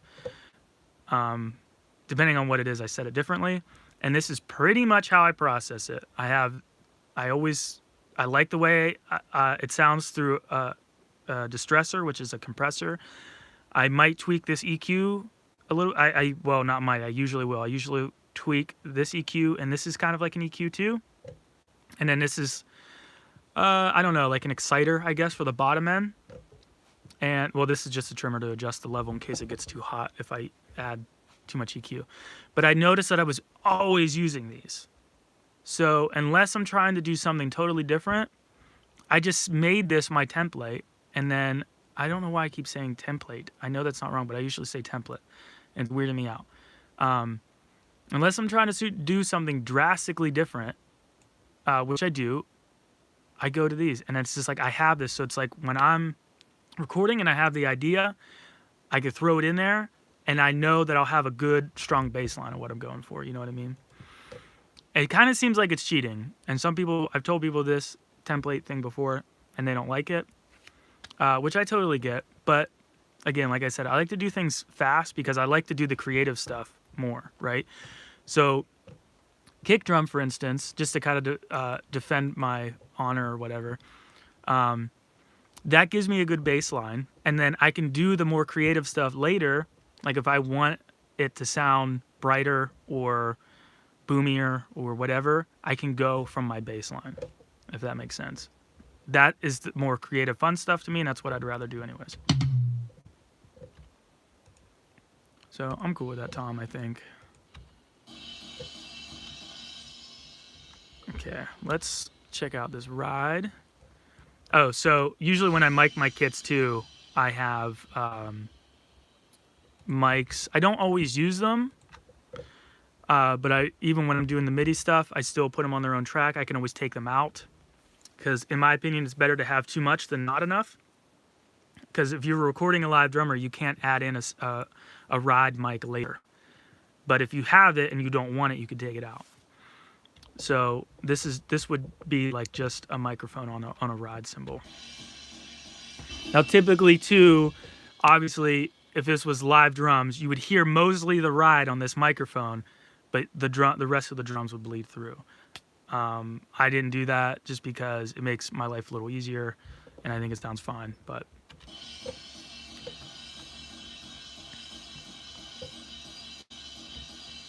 okay, it sounds okay. It's a little dark, but I'm not too worried about that. I'm just going to filter out these bottom stuff. And it is a little muddy, so, probably anywhere between 250 and 500.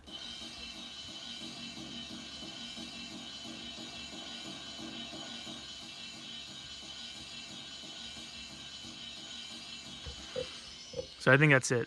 Ended up being like 436. I think that's what it says. I try not to actually cut out too much low end on the cymbals, just the shitty stuff. I don't, maybe not everybody thinks this way, but I used to cut out so much because I thought cymbals were all just high end, but they have their own like bottom end, In a kick drum, it's like 30 hertz, and the cymbal, it's probably, I don't know. I think it was like 200 hertz in that example. Hi-hat is a great example. I'm about to do that track next. I always mic the hi-hat. I almost never use it. Unless I'm recording a drummer who's doing, on a verse or something or a bridge, they might be doing a lot of like, something on a closed hi-hat, like something that I might want to just automate the volume up for that part so it can be heard and then take it out later, because the hi-hat bleeds through every fucking mic and it's so annoying that it's just almost never needed. So let's find an open hi-hat part.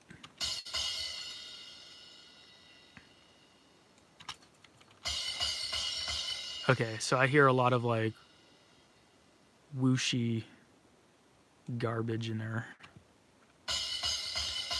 Cut out the bottom end. We'll just go with like 100. I'm kind of loose about that because you can always cut it out later. I don't want to cut out too much just in case.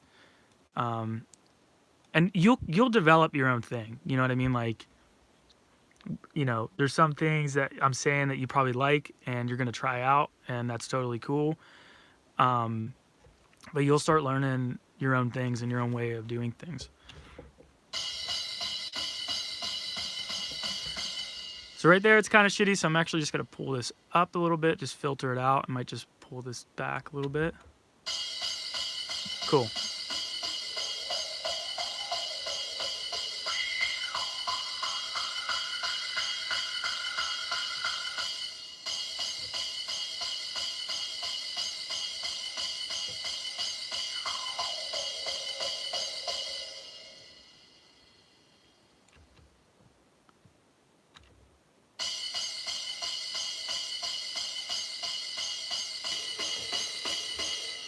Another thing too I used to do, I used to over EQ because I'd be like, oh man, all these frequencies sound so bad. That's why I was showing you, like, with this this blue one here that I just cut out. When I turn it off, I can hear it come back in. That's why I always do that test. Like if I find something I don't like, I pull it down. You know, here, I'll try it again and show you. So right there, 420, 420. I don't like that, so I'm gonna let it keep playing. I'm gonna pull it down like that, and then I'm gonna turn it off. And if I don't hear it come back in, it means I was just wrong.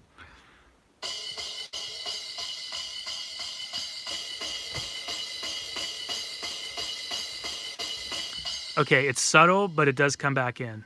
So let's, I was gonna say, let's try and find an example of where that wouldn't be the case, but it would just be the opposite. So if you turned this, like when I turned this green band off, if I didn't hear it come back in that frequency, I was just like, oh, I was just hearing things. You'll learn kind of how, that's how my brain works, and you'll kind of, you know, you'll kind of see how it works for you. Totally get you. I can't live without my CLA plugins. Yeah, he makes cool plugins. I think I have some. You're making me realize that one of my problems is that I don't spend enough time on drums. I usually just check timing and velocity but I may have to go to EQing individual parts next. Yeah, this is just one step of it, just cutting out all the shitty shit. And I'll kind of show you after I export all these drums to audio tracks. I'll play the mix for you because I haven't really mixed anything else. I mean, you can kind of see these gray ones are inactive, but I don't really, again, I'm using a template, but I don't really have much of effects going on at all. Very, here, you know, this is, I think this is, so that was a vocal track, and I know how I usually want my vocals to sound on me. So like this is, what is this? This is a guitar that I recorded. So these gray boxes here are inactive. See if I click it, it says inactive. I have this is my amp simulator. I have a pedal, an amp, and the cab. And I just, you know, I set the settings the way the guitar sounded good to me. And then this is all I did for an EQ. I cut out some of the lows, some of the highs, and it looks like I cut out 2 frequencies.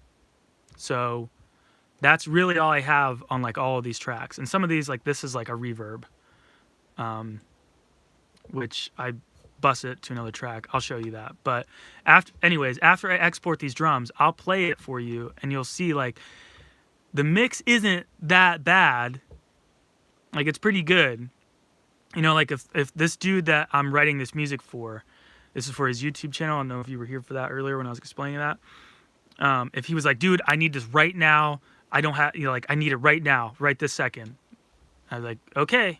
You know, like I'd be like, shit, I wish I could work on some more, but I'd be like okay with it kind of thing. But you'll see, like just doing, I go off on tangents all the time. Just doing this little bit of EQ.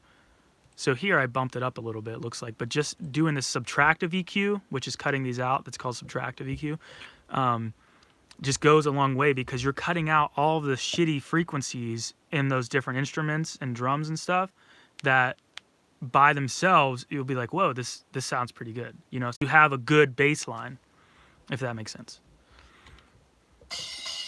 Okay, so that was the hi-hats. Did we do any China cymbal? I think we did. Okay, so I got to add China, and I think I also had splash in here. So I got to add a couple more tracks for the China and the splash. So we'll do 2 more tracks, instrument tracks,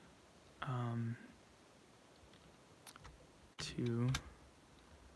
Okay, we'll call this one China. Well, look at you. China MIDI. Call this one China, or no, what was I doing? Splash MIDI. Go back to the edit window. We're gonna pull these down here, and we'll just take this guy. So since I already had a template going, please don't freeze. I'll kind of show you how I set this up. So I just made 2 new tracks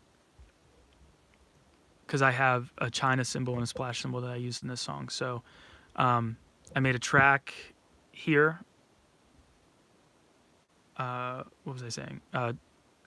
This is just going to be the China. So anytime the China cymbal is hit, that's all you'll hear. So if I open up my drum plugin, go to mixer, and where would the China be? Here, we'll just do this. This will be much easier. I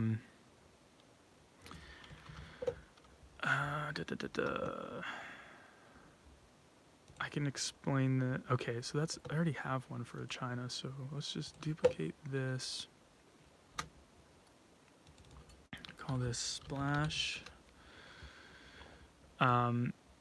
This is just routing stuff, so it's not really important. What the fuck is this? Why is this called guitar douche? That's so strange.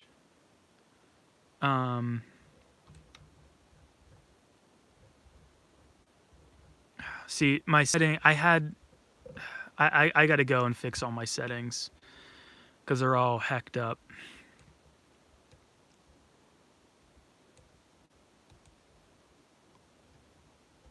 Let's just put it on. I don't think I'm using guitar douche anywhere.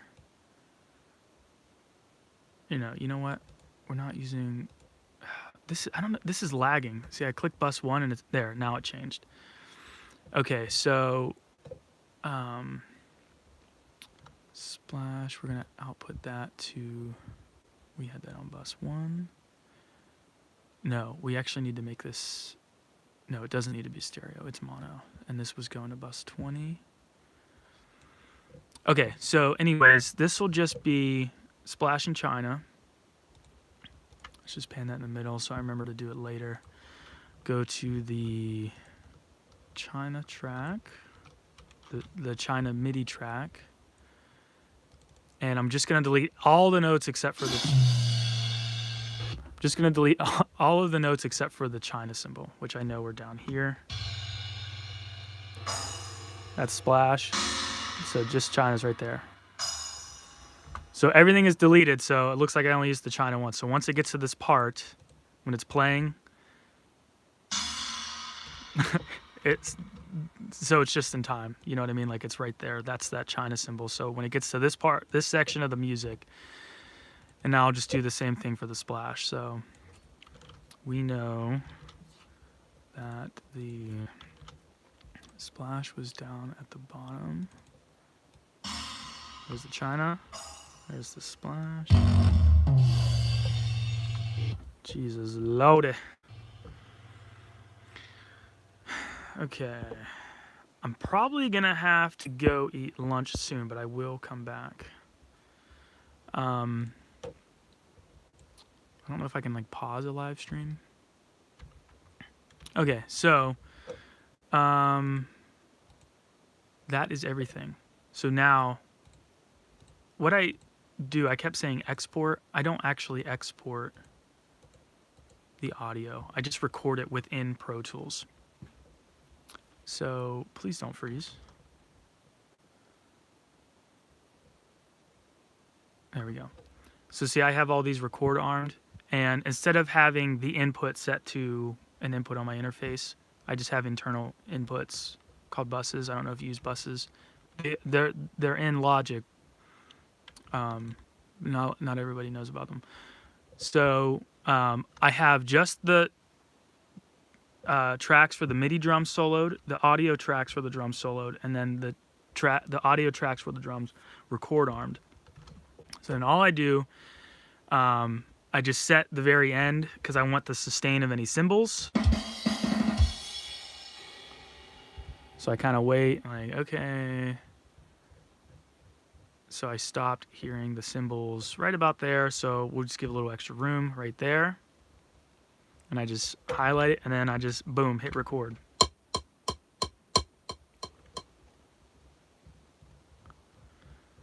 And, oh, okay. The drums start later, that's why.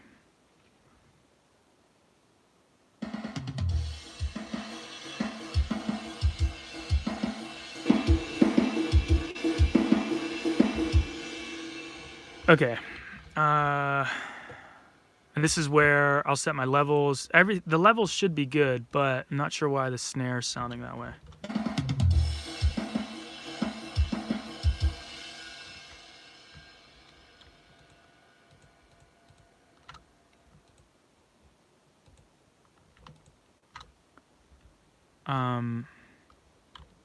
Oh, there we go.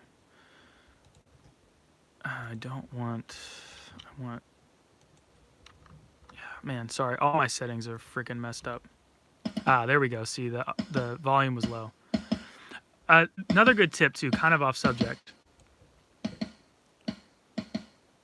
Why did that get so low? Oh, there must be automation. All my freaking stuff is, I gotta fix this someday. Anyways, so a good record level. So if you imagine this blue track over here, this one that's soloed, as audio coming in, I try and go like just below the yellow. It seems to work well for me. And I feel like I read something before online, like that's kind of where you want it. You don't want it as loud as possible, and obviously you don't want it too quiet.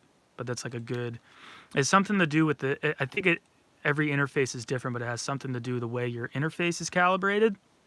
You might want to check that out. It's probably not too important, to be honest. There's dudes that I've talked to that have done massive records and they don't even know what it is. So pretty much if you're just not clipping, you're probably okay. So see how my kick drum is right here. I don't know if you can see my mouse. Watch it when I start playing it. It can go up a little louder, so. Same with the overheads. Oh wait, you know what? Pre-fader metering. That'll probably do it.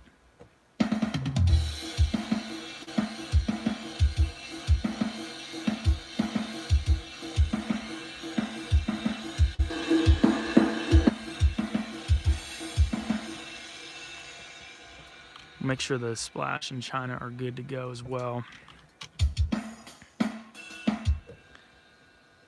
My splash boy can go up.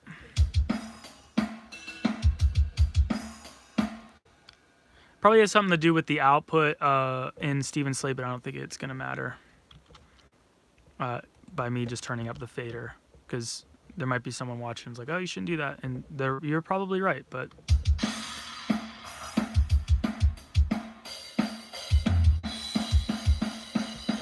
And let's check that rod real quick, actually. Okay, cool. So anyways, let's go back to the end, reset where we want it to stop recording.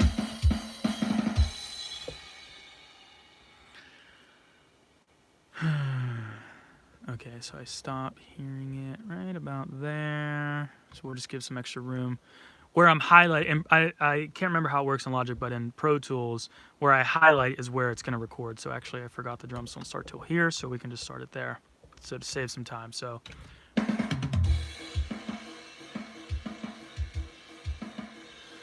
And yeah, then I just let that record. I think this is what I said I was going to, I said I was going to answer your question when I started doing this.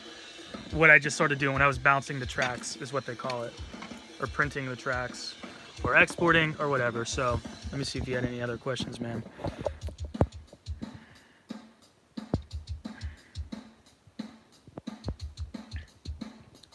Need to get out myself for 10 minutes. Okay, yeah, you do know what buses are. Yeah. Yeah, I wasn't sure if you knew or not.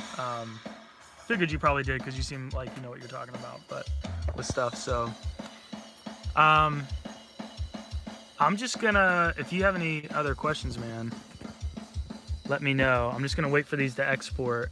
Actually, my wife, she's working from home, like everyone else right now.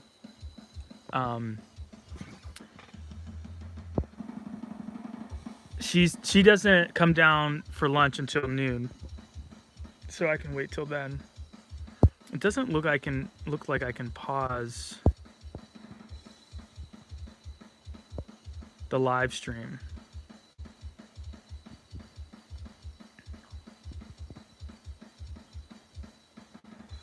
Yeah, I don't think that I can. I'll just go live again. It's probably weird, and I'll probably get some people unsubscribing, but you know what? Heck 'em. I don't know what that means. So yeah, here we go. So these are, here, I'll just show you real quick again. Someday I will be able to just set up so I can talk and have a camera on me and share my screen so it's not this low quality bull crap. Because I'm sure this looks freaking terrible on you guys' end, but let me just turn, how do I, here we go. If I turn this, I can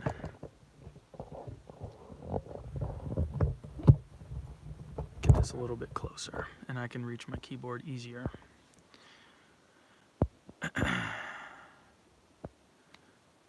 Oh no, you're good, man. I was gonna just kind of like work on this live and mix it live and stuff like that anyways, just to kind of hang out. I haven't really, every time I post on Instagram and definitely Facebook now, Facebook, I swear, is just freaking crap anymore.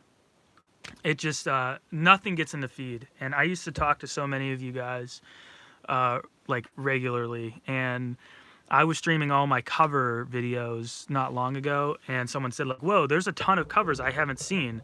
It was like literally all the covers I put out in like 2019 or something. Like he hadn't seen them because they just weren't coming up in his feed. So, but when I do lives, it seems like people jump in and out, and I get to say hey, hello and hey, and I don't know why I said that way. So anyways, so now that I have,